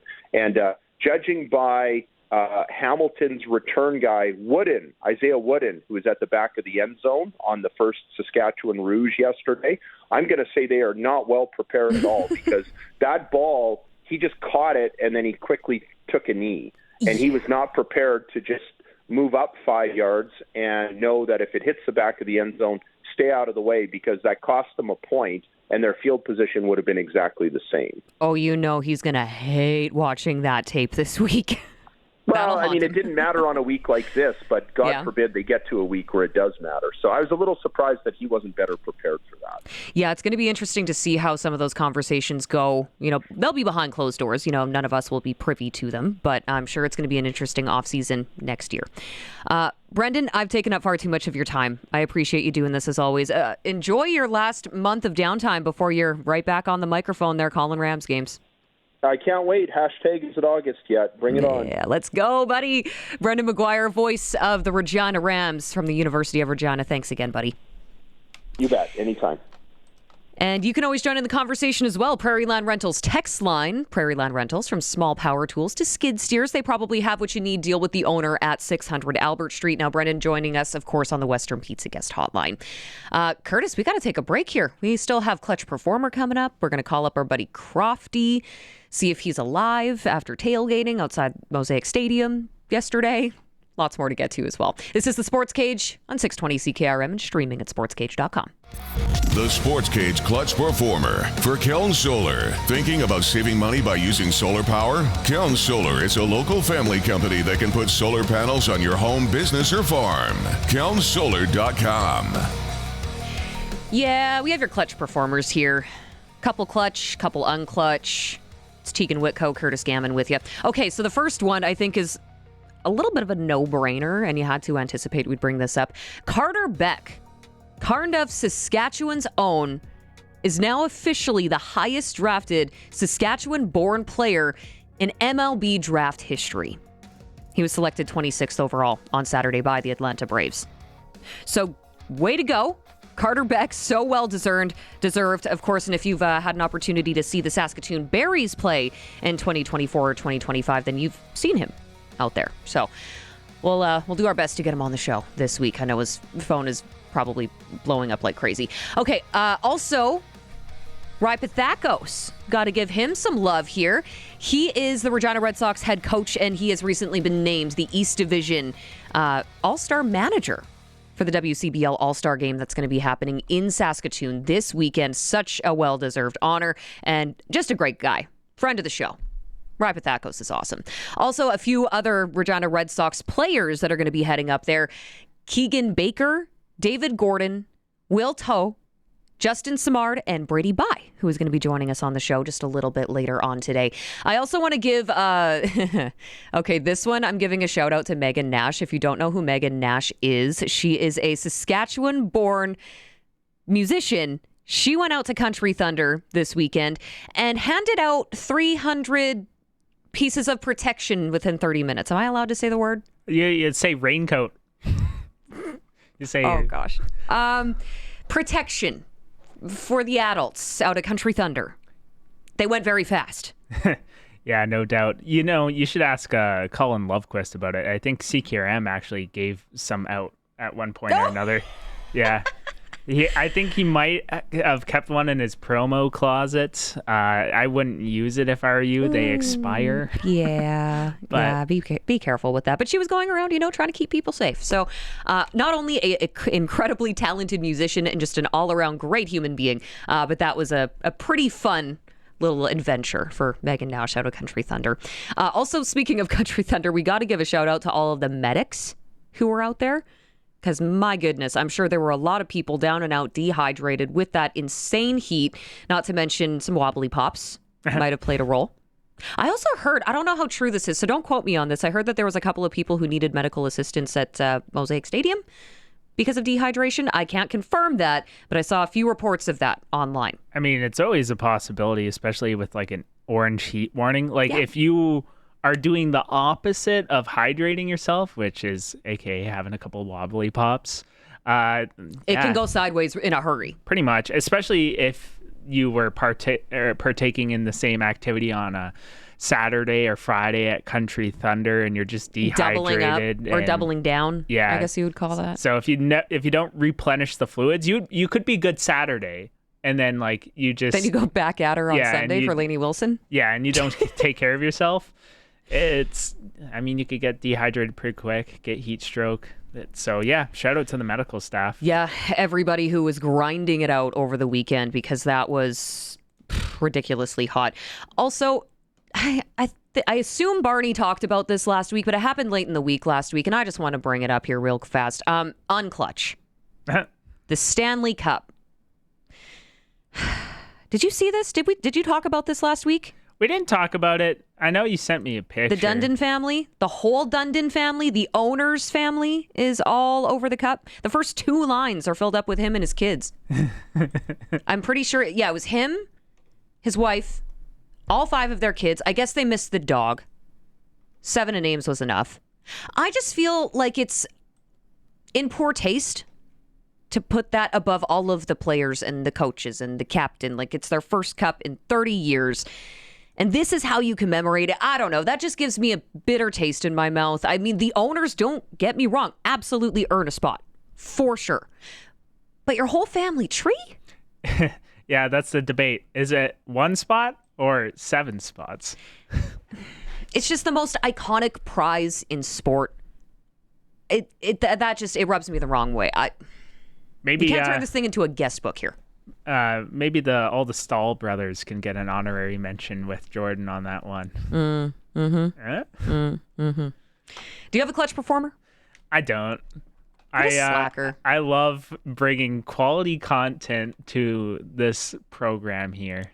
Well, at least you said program, not program. Program. Okay. Your clutch performers and your one unclutch there. Brought to you by Kelton Solar. They can help with your livestock operation. Book now for your solar quotes. Your home, your farm, your cabin. Save money with the local company, Keln Solar in Lumsden. Also, a reminder to pick the score. Text us on the Prairie Land Rentals text line 306-936-6262. We will be making a draw at the end of the show. So if you need a little bit of time to think about this one, if you need to mull it over, I mean, the forecast is going to change a little bit by then. The game is at Mosaic Stadium here in Regina. You were waiting all day to use that, Curtis, weren't you? No, I kind of missed the cue there. No. We're going to make a draw at the end of the show. At the end of the show. Yeah. We'll give people some time to get their picks in, okay? Because it is SaskTel Pick the Score, so you have a chance to win a $200 SaskTel gift card and tickets to the next Rider home game. So what do you think? Edmonton versus Saskatchewan next Thursday. That's July the 23rd. The deadline to get them in for today's prize, obviously, 6 o'clock when we wrap up the show today. So let us know what you think that score is going to be. There's a couple lopsided ones coming in here on the text line.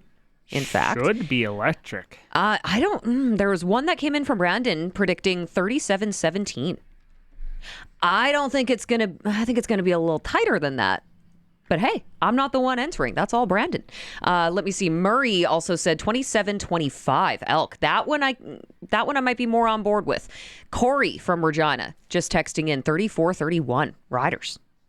I feel like it's going to be one of those games that ends up being a very tight contest, and it might come down to the wire. I mean, the Riders have had a flair for the dramatic a little bit to start off this season, so it wouldn't surprise me if it was a last-minute game-winning touchdown.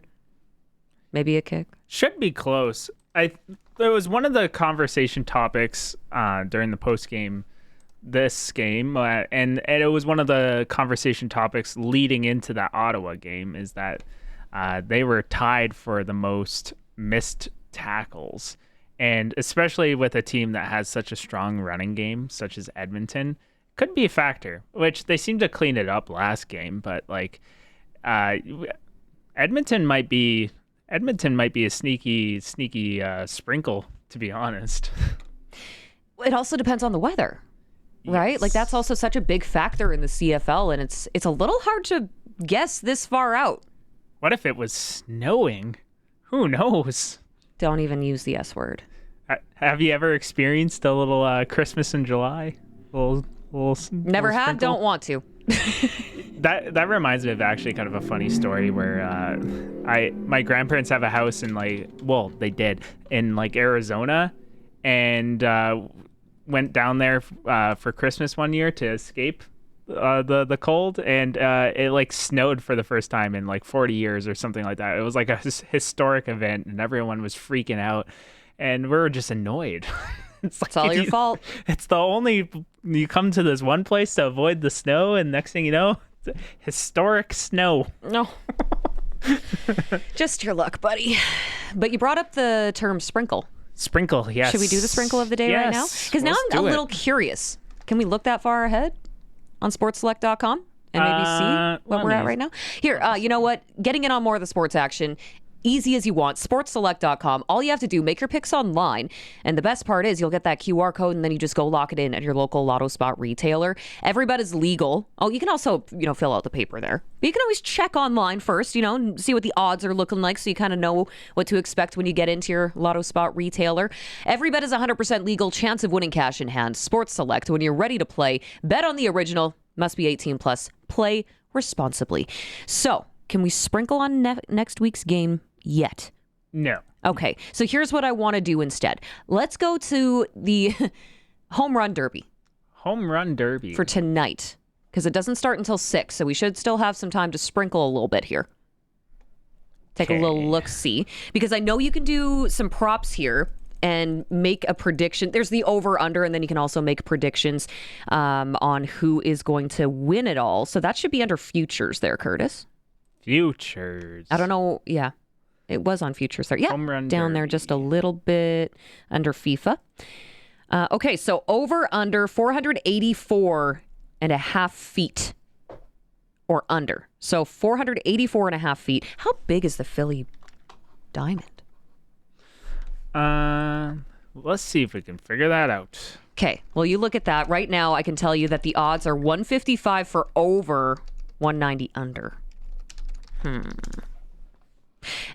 And then we can go down even a little bit further. Okay, so Ben Rice, best odds to win, at least in round 1, because I do believe that you can look at each round of this. Down center, 401 feet. From the angle. Oh, okay. 401 feet down center field. Yeah. And the over-under is 484.5.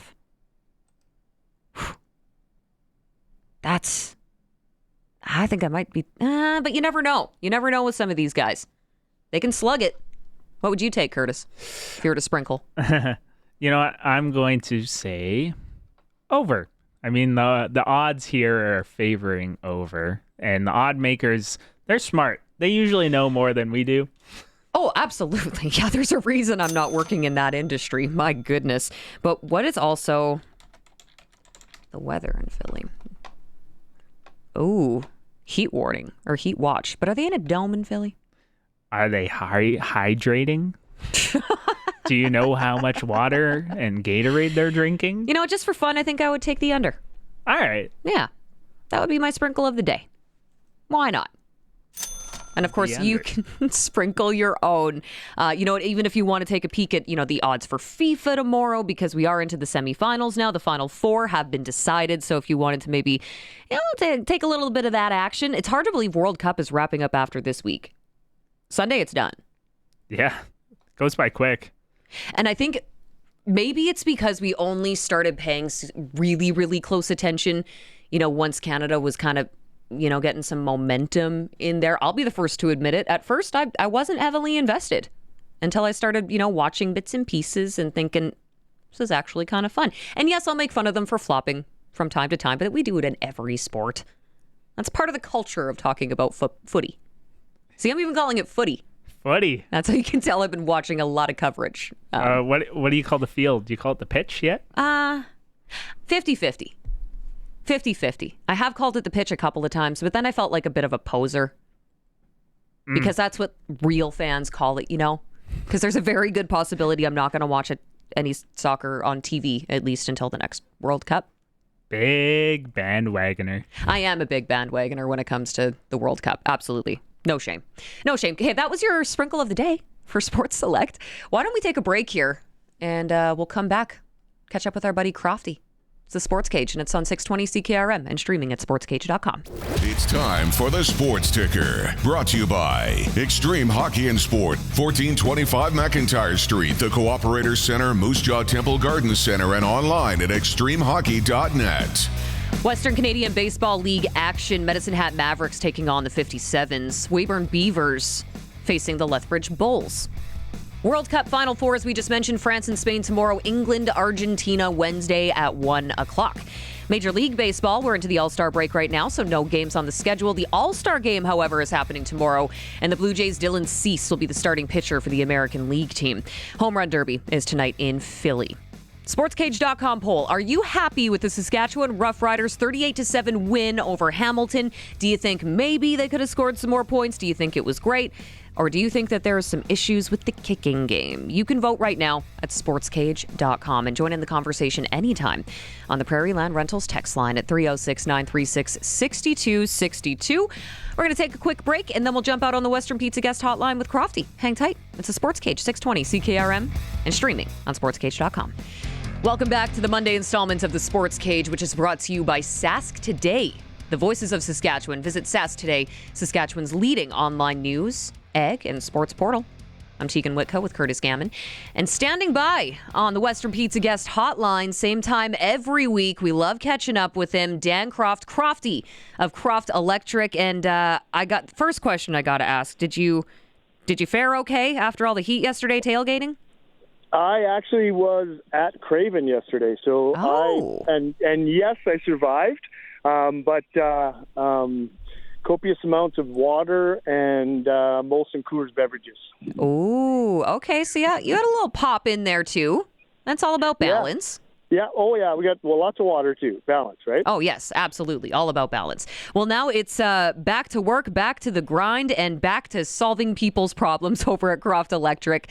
So how have things been for you guys lately? I know that it's certainly been hot, so I'm sure your crews are also staying hydrated. That's, great segue. that heat is definitely puts extreme pressure on your electrical system. So, getting us out there and letting us take a look, getting to know them, getting ahead of some of those problems, definitely the best thing to do. So right now, are you guys still offering your preferred customer program? We are. We actually have an extra bonus where anybody that signs up in the month of July, you get $100. We get a chance to win $100 Home Depot gift card, so you can get that project rolling. So whatever your little project, whatever you need done, let's help out on 2 phases with that. Get you that gift card, get you your electrical, and make it happen. And it is, busy camping season. People are busting out the trailers, the RVs, Crofty. Generators, are those something that you guys can help folks out with this summer? 100%. It's funny when you talk about Craven. We had a couple of calls from some friends and clients that needed generator work out at Craven even to keep their ACs running. So, yeah, for sure. Give us a call. Let us come out and install one of the home standby units in your home or your business, or we do have portables and units for the farm or whatever you need. Beautiful. Do it right. Do it once. That is the motto over at Croft Electric. Can you give us that phone number one more time, Crofty? Yes, for sure. Follow us on the socials. Check us out on the web at www.croftelectric.com. And, during regular business hours, give Amy a call at 306-586-1333. She'll set you up and get your call booked in. I'm sure that you are very busy and you have to get back to the next order of business. So appreciate the time as always, Crofty. Yeah, thanks for taking the time to call me. Of course, anytime. Have a great day. Dan Croft, Croft Electric, joining us on that Western Pizza guest hotline, as he does every week. Now, still to come, by the way, your Red Sox report. That's going to be with Brady Bye, local guy, player with the Regina Red Sox, of course. He's going to be off to the Western Canadian Baseball League All-Star game this weekend in Saskatoon.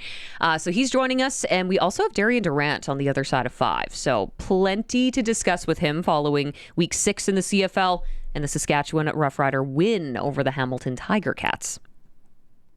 It's good stuff. When Crofty was mentioning the calls out for generators at Craven, I laughed a little bit. Sister station, The Wolf, I was talking with Aaron. He does afternoons. He ended up staying out for that Creed night on Saturday, and he was staying with his buddies. And their trailer, their generator gave out, and he said he couldn't sleep. Ooh. So sweaty and just so hot. I was like, oh man, should have called Croft. You know what? And I remember back in the day, I say that like I'm in my 90s, but I do remember when I used to go out to Country Thunder quite frequently, and I would be able to sleep, I kid you not, just in a tent. We would just pitch a tent, and the one year that we went out there, we would overnight it. You get woken up at 5 o'clock in the morning because the sun's up and it's hot and it's muggy. And again, you're a little dehydrated for reasons. But it happened to rain the night before. The last time I will ever tent it out there, or probably tent it in general because I'm not much of a camper, just not my thing. It was all mud where we had pitched our tent. Well, it was dirt. It was hard dirt when we pitched it, but it turned into mud. Step out. I lost my shoe. The mud swallowed my entire flip-flop. And what are you going to do if you don't have a backup pair? That was my only negative experience about Country Thunder. You just went out and about with the dogs, no flip-flops? I had to. Get a little mud between the toes? What are you going to do? I mean, thankfully I didn't get cut by rocks or otherwise, but that was, not the best experience. So I hope nobody else had to go through that over the weekend in Country Thunder, because it was a little actually muddy, which I think they put like a bunch of like well, it was the first couple days. Yeah. And then it was just hotter than Hades. Yeah, they put a bunch of like mulch and stuff out to kind of like sop it up a little bit, but it was still like very like soft. So it was like walking, and it was like you could clearly tell it was like mud and but it was just like wood mud. Spongy. Spongy. Yeah, we'll call it spongy. Okay, still lots more on the go here. Brady Bye, Darian Durant, as I mentioned. Plus, we're going to hear from head coach Corey Mace and Tommy Stevens. In the meantime, we got to get to the news here, so hang tight. We'll take a break and be back on the other side. It's the 620 CKRM SportsCage. It's streaming at sportscage.com and 620 CKRM. I almost said the wrong thing there. Monday edition of the Sports Cage for Sask today. I'm Teagan Whitco alongside Curtis Gammon, taking you through this Monday. Lots to discuss, lots to get to. Of course, coming off of that big win for the Riders yesterday. Plenty to discuss with our next guest as we get closer to that on the Western Pizza Guest Hotline. Perfect pizza, generous amount of toppings, and all the Greek favorites you love. It's time to get Darian on the line. It's time for Double Talk with Saskatchewan Roughrider legend Darian Durant. Double Talk is brought to you by Dutch Agriculture. Price freeze on openers till end of July, plus save the freight. DutchOpeners.com. Dutch Agriculture, on farm for you. Darian Durant, how you doing, man? Everything's good. How's it going? Well, it's not as hot here as it was for the football game yesterday, but it's also pretty hot where you are, I understand. You're used to this weather now. Yeah, I'm getting acclimated a little bit. Every 90-plus degrees Fahrenheit. I hate the heat, but, most people who come from up north, they love it down here, so it is what it is. Well, you love it until you get really dehydrated or you get heat stroke because, Florida-like temperatures here yesterday. Riders still pull it off, right? But, 50-plus degrees on the Hamilton Tiger Cats sideline. They had a thermometer. That's 122 Fahrenheit, which is ungodly. So I needed to ask from a quarterback perspective, how does that, first of all, affect your game and your preparation? Yeah, I used to hate these hot days. Because I'm a big sweater, my hands would be sweaty. I used to have to go through at least 3-4 wristband packs a game to kind of keep my hands dry. So I was hoping this type of environment would be on the big boys up front. Let's try to run the ball as much as possible. Let's eat this clock. Everybody's going through it. And I think that the more these big O linemen weigh on these defensive linemen, it makes it a lot easier to run the ball, to keep the clock going, and to get out of these games a lot faster. So that was the mentality when you had a hot day like that, for sure. Wes Cates was talking to us about this on the pregame show, and just from a running back perspective, how the ball can get kind of slick and slippery. Did you have to adjust your throws or anything like that in those hot weather games? Well, not necessarily my throws, but guys would definitely, because your forearms would sweat a lot more, you had to make sure you kept a towel. The center would keep a towel. They would use the quarterback's towel each and every play when you get back in the huddle to dry your hands. So, the heat just makes everything a little bit, it just slick. And it's definitely an adjustment. And, like I said, you want the clock to run as much as possible. You don't want to stay out there any longer than you have to. So you'd rather play in a really cold game over a hot game then? Yeah, that's just my preference, right? I hate sweating, and not only does it make everything wet, it drains you, right? The more you sweat, you start losing energy, you lose your electrolytes. So, I was not a fan of hot days. So before we get to this 38-7 win for the Riders and kind of what you saw, and as we dissect it a little bit more, there was some news that broke earlier in the week regarding the Canadian Football Hall of Fame and one Charleston Hughes who is being inducted. So I just wanted to get your input firsthand. You know what it's like going up against a guy like Charleston Hughes. So what made him so difficult to play against? Everything, man. Unfortunately, he was a part of my era. With him each and every season, during the regular season into the playoffs, the battles we've had against each other, they've been historic. So we all know about that. And I think he holds, the most sacks in his career against a quarterback is against me, if I'm not mistaken. That's a stat that I have to look up again. I think I heard that somewhere, but he was just a beast, man. There's nothing that he couldn't do. He was a very, very smart player. He knew from stances of O linemen. He knew the quarterback stance. He knew if a run or pass was coming. And, you add the cerebral part of his game with the physicals, it just kind of made him unstoppable. So he was definitely a force to be reckoned with. He deserves this 1,000%. He's one of the best of our era. And hopefully Odell Willis is next, man. I played against two of the best.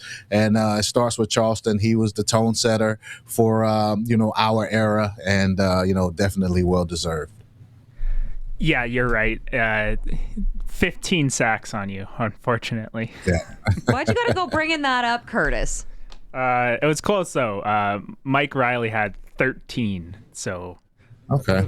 That was close. Playoff sacks may be included in that, right? Or is that just regular season? Let me double check. Okay. Well, because we played him a lot in the playoffs. So yeah, I guess you would have seen that matchup quite a bit. Okay, let's shift gears here a little bit to yesterday's game. I think that's where we should start. I mean, there was a lot of calls, Darian. I'm sure, as you can imagine, we got this last season too. Kicking game concerns. What's your take on that? Do you think that maybe we're jumping the gun a little bit here for Alex Hale and him not being 100%? Yeah, I think so. I mean, kind of the way I felt about Brett Lauder last year. I think a lot of times, especially early in the season, it just takes a lot to get used to the weather, the elements, the pressure of being a kicker in Saskatchewan. All of these things kind of add up. And, I'm really just waiting to see him in clutch situations, game on the line, or let's send the game to overtime. We need this kick. Let's see where his nerves are. I think that's when you'll get a bigger picture of what type of guy he is, what type of ice does he have in his veins, can he make the big kick, can he stand up under pressure. So I think once again we're jumping the gun, and let's give this kid a chance and see what he can do when all the chips are on the table. The other thing here is that Corey Mace has never wavered publicly in his confidence in Alex Hale. So how important is that, especially for a young kicker who's in a new situation, understanding that his coach believes in him and he's going to go to bat for you? Like you said, it's only week 6. Yeah, that's what you need. I mean, and like I said, Coach Mace, as a former player, he understands the pressure of being a kicker. You only get a few plays a game, and it's not an easy job at all. And like I keep saying, especially in Saskatchewan, man, the pressure is just always there. I think with the history of starting with Paul McCallum, and then you see even with Brett Lauder, I think Brett did just such a great job of handling the pressure. He still made some clutch kicks. He did everything he had to do. He was let go, unfortunately, but it's just a tough place to play. And having a coach like Coach Mace, who has your back, defends you at all times. And look, that's who he chose as his guy, right? So going forward, you have to show the confidence in your kicker because you're going to need him at some point in time during this season. Plus, I'm also pretty sure Brett is now 13 for 13, if I'm not mistaken. So he's doing okay. He's doing okay. Yeah, he is. He is. So now when we look at the other sideline here for the Hamilton Tiger Cats, Bo Levi Mitchell goes down. Jake Dolegala stepping in, former Saskatchewan Roughrider, of course. Now, when you're coming in and facing that pressure, especially when you look at the way Saskatchewan's defense played, what do you think is next for the Hamilton quarterback position here? Do you think that they give Dolegala another shot? No, I think they have to move forward with Trey Ford. I mean, this is what you brought him in for. Bo Levi Mitchell's a guy who doesn't get hurt a lot, but in the case that he does, which happened this year, you want a veteran guy in there. I was very surprised by Coach Scott Milanovic in the call to start Dolegala against the Riders, being that Trey Ford had so much success playing in Regina, and he's the type of quarterback that gives this Rider defense problems. The Riders, they play a lot of off coverage. So a guy that can sit back there and time in the pocket, give the receiver a chance to get downfield, to eat up the cushion of these defensive backs. Those are the type of quarterbacks that give this Rider defense trouble. Your Nathan Rourke, your Vernon Adams, your Davis Alexander, guys who can run around, make throws on the run, and allow the receivers to put pressure on this Rider defense. So I was very surprised that Trey Ford get the nod, for this Saskatchewan game. But moving forward, you definitely have to start him. I hate to say it, but Dolegala is kind of like that brand new shiny car that just looks so good, but when you get in it, it just doesn't run right. It's just not what it looks like on the outside or what it's supposed to be. I mean, he's 6'6". He probably has all the measurables, everything you could ever want when you see him throw on air, but it's just something about when he gets out there on game day behind the offensive line, defensive lineman coming at him, he's throwing the ball, falling away. He's not really doing the things that he should be doing as a guy who can just see the entire field. So, it's just something not there, and I think they have to move forward with Trey Ford. Now, how about when it comes to the Saskatchewan Roughriders defense? Because there's quite a few guys who stepped up big time yesterday, too. Yeah, this Rider defense is just, I mean, especially Marcus Sales, man. I mean, a guy who was let go by Winnipeg and BC and then found a home in Saskatchewan and now has turned into probably their best DB, most versatile DB that, Coach Bell has in that secondary. I mean, he's just a playmaker all across the field. Campbell, these guys. And then you look at Brooks coming up and laying just big hits all over the field. I mean, these guys are flying around. And look, I'm a fan of just beating a team when they're down. If they're beat up, if they're losing some starters, I don't care. You have to get a win by any means necessary. So, I mean, you hate that injuries happen in this game, but if you got a chance to play against a team without their MOP quarterback, then you need to take advantage of that, and the Rider defense did that for sure. I like that. There's that fight from Darian Durant. Hell yeah. But what about Josh Woods? I need to ask you specifically about him. Longest interception return by a Rough Rider linebacker, 107-yard TD. Now, when you look at this film, which you can see on the stream, what do you see in that? What were the reads like there? Man, I'm just impressed that he's running with his head on a swivel. You know, a lot of defensive guys, when they get the ball in their hands, they're just running, right, as fast as they can. They just want to get to the sideline, and hopefully they can outrun people and then brag about how fast they are. But if you look at Woods on this return, his head is on a swivel. He's cutting back. He's setting up blocks. He's doing everything you would see a returner do. So I was very impressed by that. That showed me that he has some offensive background. He has some ball carrying skills, a part of his game. And, kudos to him, man. It was a hell of a play, and good job by all the riders who are out there blocking for him. Yeah, those people have been talking about the blocking as of late, and they showed up and started doing that this week. That's for sure. Yeah, absolutely. So Matthew Sexton, unfortunately, goes down in his second career CFL start.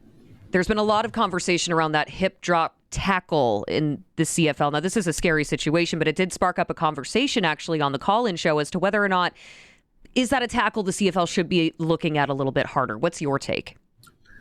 I just think that there's nothing you can do about that. I mean, you're trying to bring down a strong grown man, a runner who's trying to get away from you by any means necessary. And sometimes you just have to drop your weight to make a tackle. And it's just the unfortunate part of the game of football that we play. I mean, it's tackle football. You have to bring guys down by any means necessary. And it's just unfortunate. So I'm not a fan of taking away the hip drop tackle. I just think that as a defender, if you have him by his back, you're grabbing his legs, and all you can do is try to pull him down by dropping your weight on him, then you have to do that. I mean, you lose your job because you can't bring a guy to the ground, or you can't tackle him the proper way. I don't like that. So it's just the unfortunate part of the game. And as we all know, injuries happen to pretty much everyone who steps out there on the field. And there's nothing we can do about it. It's just a part of the game. And I'm not a fan of, guys trying to make tackles in a different form. I don't like that. Okay, so 2 interceptions thrown yesterday by Trevor Harris. I mean, obviously, he still put up the numbers, but that does stick out on the stat sheet, to maybe those who aren't following him as closely. But he stays calm. How important is that to the rest of the team? That's the most important aspect of being a quarterback, being the gunslinger out there, is just how you bounce back. Everyone's going to make a mistake. Interceptions are a part of the game, but it's all about how you retaliate, showing your team that you're unfazed by that, coming back at touchdown, throwing a dime the very next possession, or throwing plays to set you up the very next possession. That's what it's all about. I think Trevor is showing the guys each and every game that he's more accurate than anybody else in the league, and he's going to make mistakes as well because he's human. But one thing he's going to do is bounce back. He's not going to let that affect him, and he did a great job of bouncing back again on yesterday. And a pretty impressive game for Tommy Stevens, as always. It's just been kind of expected of him now, right? But I mean, I was talking to someone about this earlier. We got to give him his flowers here. I mean, you have to. Here's a guy who comes in primarily on quarterback sneaks. He has 8 carries for 56 yards, 2 touchdowns. You know when he's in the game what's going to happen, and defenses can do nothing about it. So, he just may well be the biggest, and it's not a secret, but the most important player, that's a non-starter in the league, because every time he comes out there, he gets a conversion. He puts the ball in the end zone when the ball is on the 1 or 2 yard line, and he's just such a threat for a first down anytime he touches the ball. So to me, he's one of the biggest signings of the all season, and I think this is just great for backup quarterbacks to be able to come in and have such an impact on the game. Now the Saskatchewan Roughriders, Darian, they get a bye week, and then they have coming back into what is going to be a short week with a Thursday night game against the Edmonton Elks. So if you were in that locker room, we're only 6 weeks into the season, but they're going to be walking out of there with things they want to clean up, things that they want to improve upon. So what do you think some of those elements would be at this point? Yeah, I think for one, Trevor would like to clean up some of these throws that, he's throwing to the other team.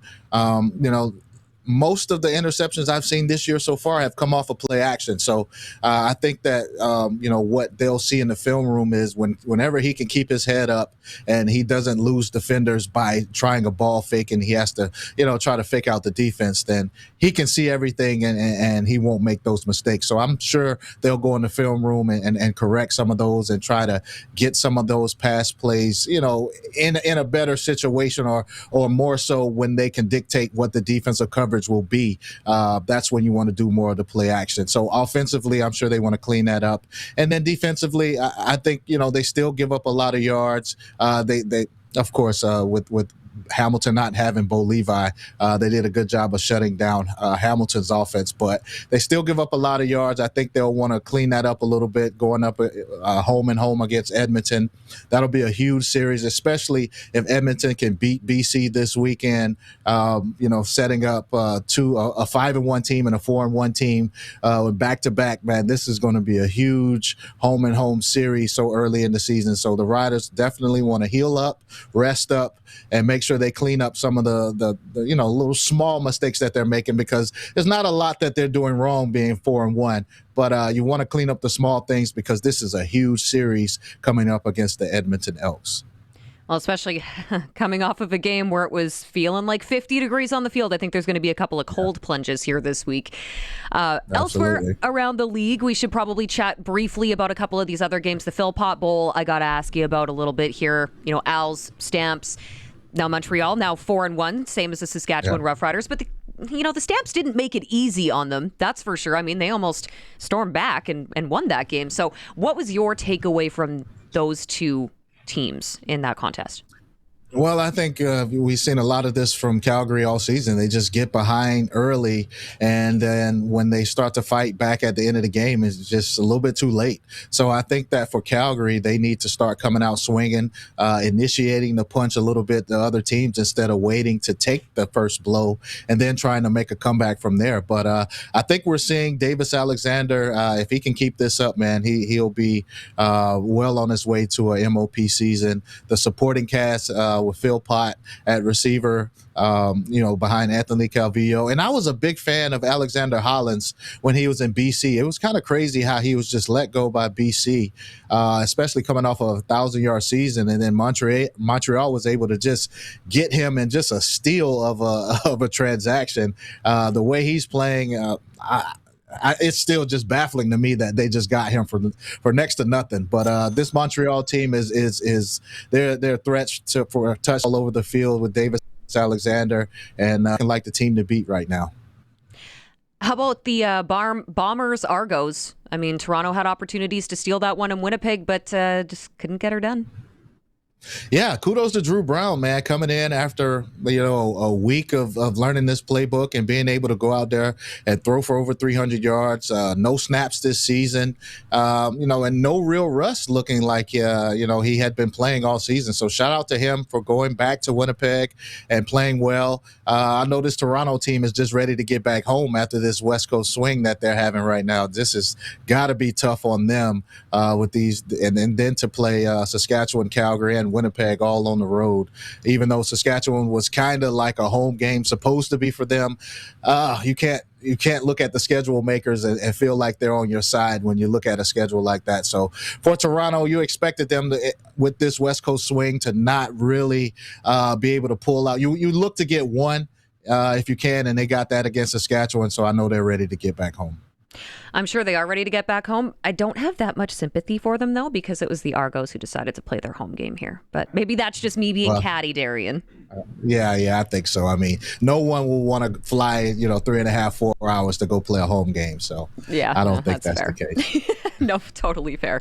Darian Durant, I appreciate your time as always. Thank you so much for this, and we'll catch up again next week. Sounds good. Hold up. You told me to go and get the stats, so I had to go and search it up. So here we go. Are you ready? Let's go. They were regular season sacks. He got you 15 Oh my times. gosh. I was hoping to do that. with playoffs, 16. He got one on you in the playoffs. So only one in the playoffs. Okay, so we tightened up when everything was on the line. We tightened up. Mm-hmm. Okay. There you go. Yeah. All right. Wow. Sorry. Wow, Curtis, that was awful. You didn't have to do that. All right. He's a Hall of Famer, so I don't feel bad at all. Yeah, exactly. Okay, well, thanks again for this, Darian. We'll catch up soon. All right. See you next week. Double Talk with Darian Durant, brought to you by Campbell Safety Consulting. Does your workplace have a proper safety program? Pardon me. If not, call Campbell Safety Consulting. Still to come, we are going to hear from a few more Saskatchewan Roughriders, including head coach Corey Mace, Tommy Stevens, and we have your Red Sox report right around the corner with Brady Bye. Hang tight. We'll be back. It's the Sports Cage, and it's streaming at sportscage.com and 620 CKRM. It's time for the Sports Ticker, brought to you by Steelcraft Doors Regina, made in Western Canada for Western Canadians. Western Canadian Baseball League action tonight. You have Medicine Hat taking on the Swift Current 57s, and then the Weyburn Beavers will face the Lethbridge Bulls. World Cup Final Four. We are now into the semifinals. Well, we will be. France and Spain going at her tomorrow, and then we have England, Argentina Wednesday at 1 o'clock. Major League Baseball All-Star break is now underway, so there aren't any games on the slate tonight. There is, however, the Home Run Derby, 6 o'clock local time from Philly, and then the All-Star game is also coming up tomorrow with the Toronto Blue Jays' Dylan Cease starting as the pitcher for the American League team.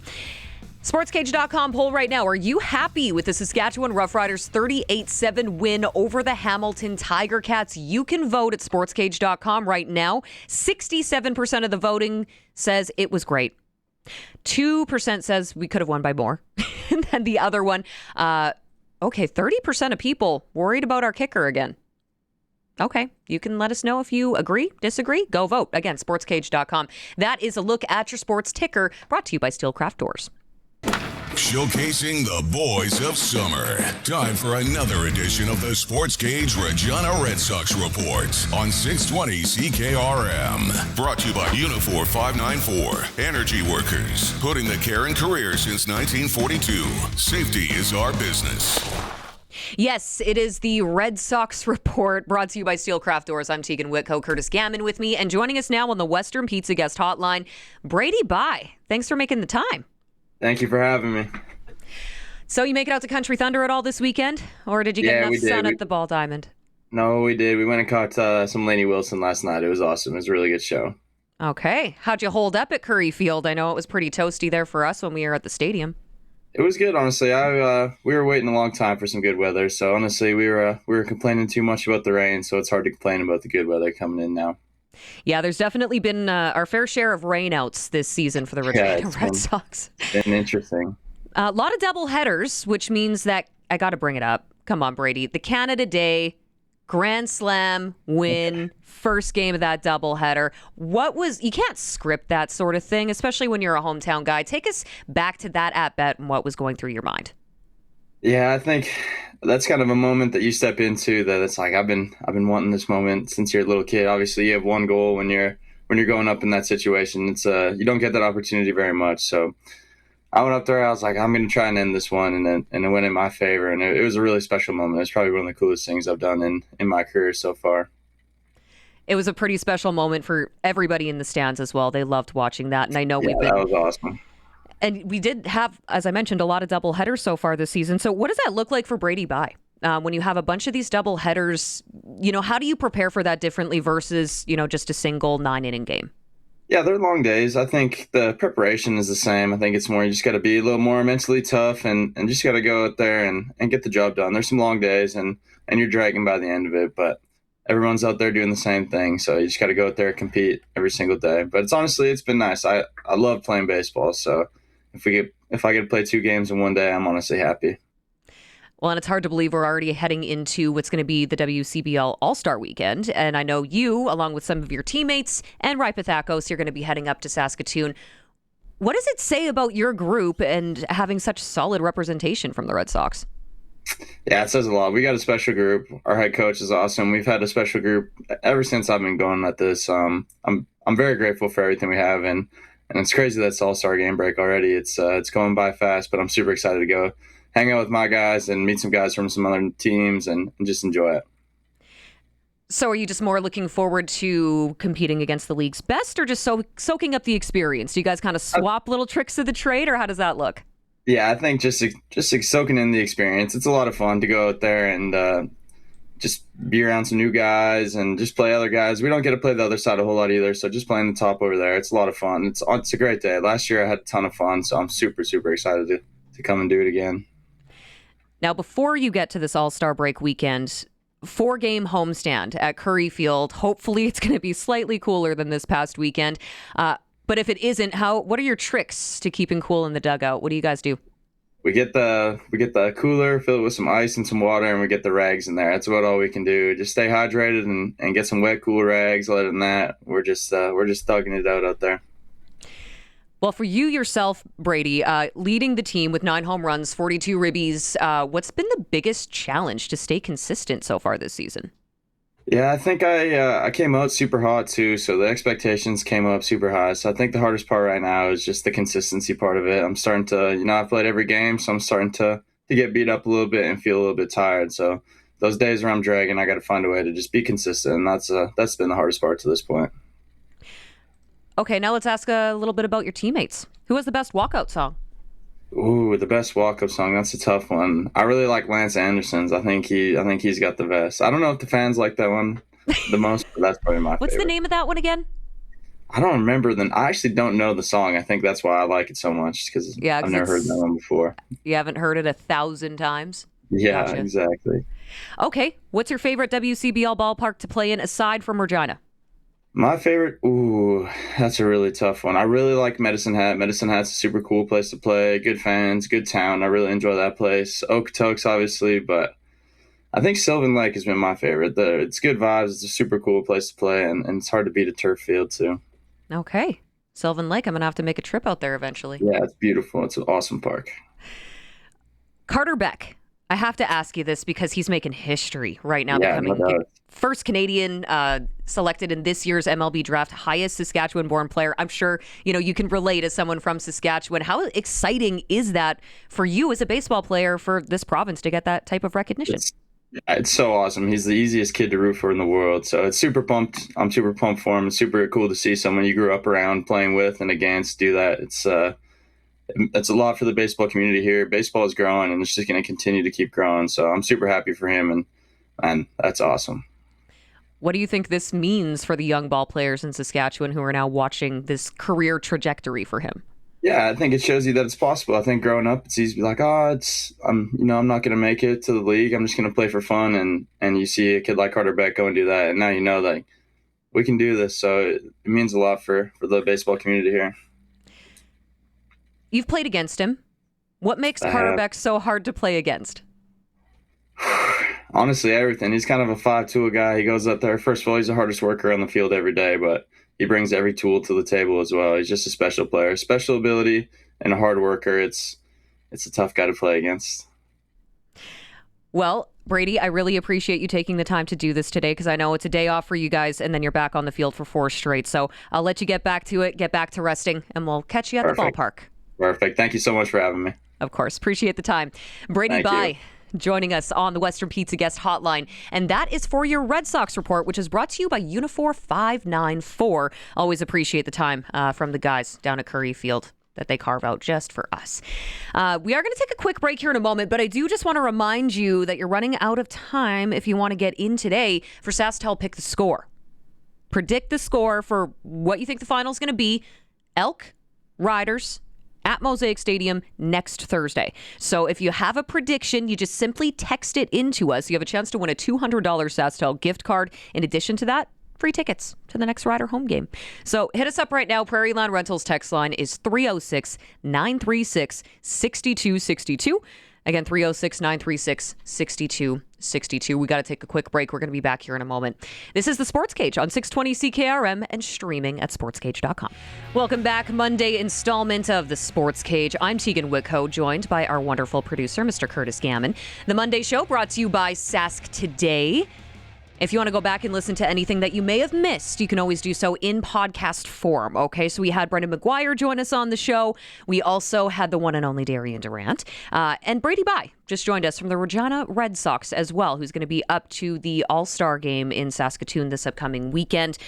And you know what? Baseball. That is all I'm seeing on the Prairie Land Rentals text line right now. I'm getting people texting me saying, you're not watching the Home Run Derby tonight. Teagan, what are you doing? You're slacking. So maybe I'll have to tune in for a bit. But it's on Netflix exclusively, apparently. Because they're really getting into this whole streaming thing. And hey, if it works, it works. But the All-Star game going to be happening tomorrow. Blue Jays' Dylan Cease is going to be on the mound for the AL team. A little bit of Roughriders chatter here. Roughrider Foundation 50-50. That is still going. So if you want a chance to win $7,500 in cash or a Taste of Maritimes tour for 2. That includes return flights from Saskatchewan to Halifax, 7 nights of accommodations in a hotel, and then, of course, you get some meals included there. Pretty slick little prize here. Halifax sounds like a heck of a getaway. So if you want a chance to win, there's also the 50-50 jackpot that you're in for. With everything, this is just an early bird prize, so you can get in on this by going to riders5050.com.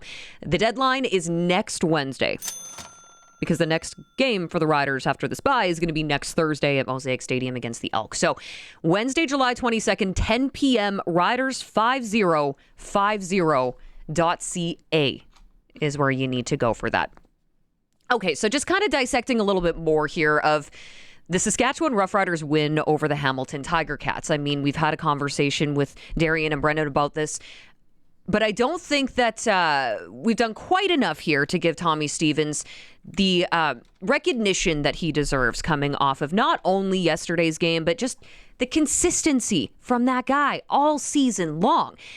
In fact, here's the conversation that I had with him post-game on the field. Well, I'm here with number 17, Tommy Stevens. You know, Luke Mullender said it a couple times now. There's a few sure things in life: death, taxes, and Tommy Stevens converting on that 1-yard line. So what is keeping your game so consistent? It's not about me. It's about us. It takes complete buy-in, all 12, everybody doing their job. If one guy doesn't do his job, play doesn't get made. So product of my environment, our guys up front do a very good job when I'm in there. Their eyes light up, and they're just as excited as I am. So it definitely starts with them. Over 50 rushing yards for you tonight and 2 touchdowns. What was working so well specifically in this game with your packages? I would just go back to the guys up front. I'm being repetitive, but I mean, you ask anybody around any type of football, it always starts with the guys up front on both offense and defense, and they set the tone for our group every single day. So they did a great job, and I just tried to fall in line and have an impact on the game.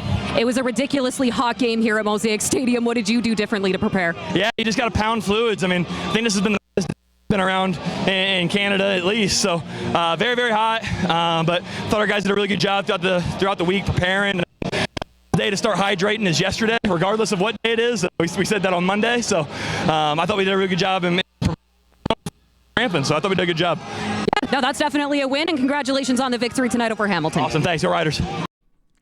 Tommy Stevens post-game on the field. Sorry about the technical difficulties there. We were just cutting out a tiny bit. But at the end there, and this is kind of the interesting part too, and I think maybe we'll talk a little bit more about this throughout the bye week, but the fact that there was 0 cramping for the Riders, like that sounds like such a minor, minuscule thing. But Wes Cates was even talking about it pregame, where if you're not prepared for a hot weather game like this, it can go sideways very quickly. That's why, I mean, you even see hockey players on benches chugging on the mustard, right? Mustard packets everywhere. That sounds awful, by the way. If it were up to me, I'd much rather chug, gallons of water throughout the week than have to eat mustard onto the sideline. But they ended up being well prepared for this battle, for this matchup. And, I don't think that was lost upon anybody who was at the stadium yesterday. Whether or not you came home with a sunburn, can't confirm. But another player that I know we talked about, Marcus Sayles, definitely one of the unsung heroes of this game. Brooks Jr. would be another name that you can throw out there. And Josh Woods, come on. Longest interception return by a Rough Rider linebacker. Longest. I believe it's the second longest non-linebacker position. But yeah, as a linebacker, the longest, 107 yards. So that one's going to go down in history. And of course, some great blocks there. If you're watching the stream at all of that play, there was just some crucial blocks that allowed him to take it all the way to the house in that game. So he did look spent, though, I will say. At the very end, once he gets to that end zone, you can just tell he is absolutely exhausted. I can't even imagine booking it for 107 yards in 50-degree weather. The celebration dance was pretty good, though. I don't know what he was trying to accomplish there, but it looked like fun. It looked like a lot of fun. So a couple of the standout items for us post-game, now that the Riders are heading into this bye week, we are still going to hear from head coach Corey Mace in just a little bit. Do we have the Josh Wood stuff? No, sorry. I did not do the clip of it. No, that's understandable. He was actually our game star after the game. So we had an opportunity to speak with him after the fact. And yes, he was also tarps off, as we talked about at the beginning of the show. Oh, yeah. But the one thing that does also stand out to me about this team as we talk to them post-game is that they're all very humble and they never want to take credit. I mean, Tommy Stevens just did it right there. No one wants to take all the credit, and that's, I think, a recipe for what makes a successful team in addition to your coaching staff. And everybody singing the same song, marching along to the same beat. That makes a huge difference. Head coach Corey Mace, we're going to be hearing from him as we wrap up the show here in just a little bit because we do have your news, your egg news, your weather. All of that is going to be coming up right here at the top of the clock at 6. And, of course, that does it pretty much for me. We'll hear what head coach Corey Mace has to say coming off of this victory yesterday at Mosaic Stadium, heading into the bye week as well. And then, of course, we will be picking things back up, raring to go on a short week next Monday as we get you set for this next contest. I am kind of upset that we have to wait a full week and then some. I mean, it's short bye week. It's the Elk Riders. It's going to be the marquee matchup of the week, in my opinion. Yeah, short bye week. I remember when I was kind of looking at the calendar for like vacation time and whatnot, I was like, oh, that's a scam. That's a scam. I can't take like an extra week or whatever because of the Thursday game. And then the previous one on the Sunday, it's like, oh, man. Consult with the schedule makers then, Curtis. I'll try my best. Take it to the top. I'll give them a call and I'll give it the good old call-in show treatment and be like, why didn't you think about me? Why would you schedule the Riders like this? It's unfortunate. Yeah, one of those things. It's unfortunate. But that's going to do it for us, Curtis, I think. Yeah, pretty much. Yeah, that's going to do it for us. So we're going to hear from head coach Corey Mace to round out the show here. But thanks for coming along for the ride. We're going to do this again next Monday. Hope you can join us. In the meantime, Barney's back tomorrow. Same time, same place. We'll talk to you then. Good night from the corner of 12th and Rose in downtown Regina. All right, well, let's head downstairs to the Riders' locker room. Head coach Corey Mace joining us. And, Coach, I believe an apology is in order right off the hop. I understand you lost your shirt. News travels fast, isn't it? Look at me. You would have thought I did something tonight. I'm just fat. Well, me and you both, Coach. It's all good, man. You got that AC up there, though, I think, Luke. Yeah, we do. My bad. 2.5 is what we had the count out of the over-under as far as cramping issues go tonight. We didn't see one. What does that say to your team preparing this week for this heat? Yeah, that's a credit to Greg and the training staff and Dan Farthing. We talk about these things well in advance, and the players listen, man. So they've been hydrating since day one of practice this week, just anticipating this kind of deal. And I think playing in Ottawa last week was a good introduction for us and what it's like to play in these kind of elements. So without reference to the film, what were your takeaways from this victory tonight? Man, I was just pleased with the second half, and I shouldn't even say not the first half. I thought we did, obviously good defensively. I thought we, before Sexton went down, I thought we were explosive in the return game there. Offensively, I thought we were moving the field, but we just couldn't quite capitalize. And then in the second half, it was just kind of. The levees broke. The turnovers, they came in bunches for us, and we capitalized off of them. So just proud of the whole group, man, and to push through. And shout out to Mr. 200, Trevor Harris. Coach, speaking of that, I mean, you got it from a different source per se today, right? Your defense, you got turnovers, they scored. But talk about kind of how you looked at this game as an offense coming into it, right? Because we don't talk a lot about the Hamilton Tiger Cats defense. Everything was kind of, missing Bo Levi Mitchell, blah, blah, blah. It was so offensively focused. Talk about what you wanted to do well, against their defense. Yeah, we wanted to win first down was the most important thing, and there was a couple times that was a little tough for us. But yeah, I mean, if anybody looks at the stats, that defense has been good all year, really good. I think they allowed the least amount of points in the league, and they're coached by a guy who, Brent Monson was my coach as a player, and then we worked hand in hand for years, obviously in the other place. So I know what he's about, and they got really good players. They play their tail off, man. So that's no slouch of a defense. So they capitalized on some of our opportunities, offensively. We had a couple turnovers there, but ultimately, when it came down to it and getting the job done, we certainly did that. Coach, was the wind deceiving at all in this game? And I say that Alex Hale came out, and it looked like that ball just kind of took off in that swirling south end zone a little bit. Then you had opportunities to go for longer kicks instead of electing to play the field goal or the field position game. Is that an accurate statement? Yeah, it's always tough kicking towards Bill Country there. Today, the wind certainly early in the game was gusting, from 25 to up to 35 K. And anytime you're getting in that kind of realm, you're nervous. But, the first one we felt good about, we were at to go ahead and try to knock that through. Unfortunately, it didn't work out for us. So then moving forward, I'm not going to keep putting ourselves in that position. Defense was playing really good, so I figured we could just, try to win field position for us moving forward and let our offense get another shot if we can get enforcement to a 2-and-out. Marcus Sales, Warrior tonight. What did you think? Man, nonstop. He comes down. That's itty bitty, but he lays a boom, man. Excellent job, obviously, picking up the fumble there. He was close. He tight-roped that thing. I thought for sure he was going to score. We got to finish that block there. Caleb's going to be mad when I bring that up. But we should score right there. But heck of a guy. He went down a little bit and came right back out there and finished the game until I pulled him late in the fourth there. Coach, obviously we saw Matt Sexton go down today, but now that you're heading into the bye week, are you encouraged by the status of some of your other guys? Do you get guys back coming off of the bye?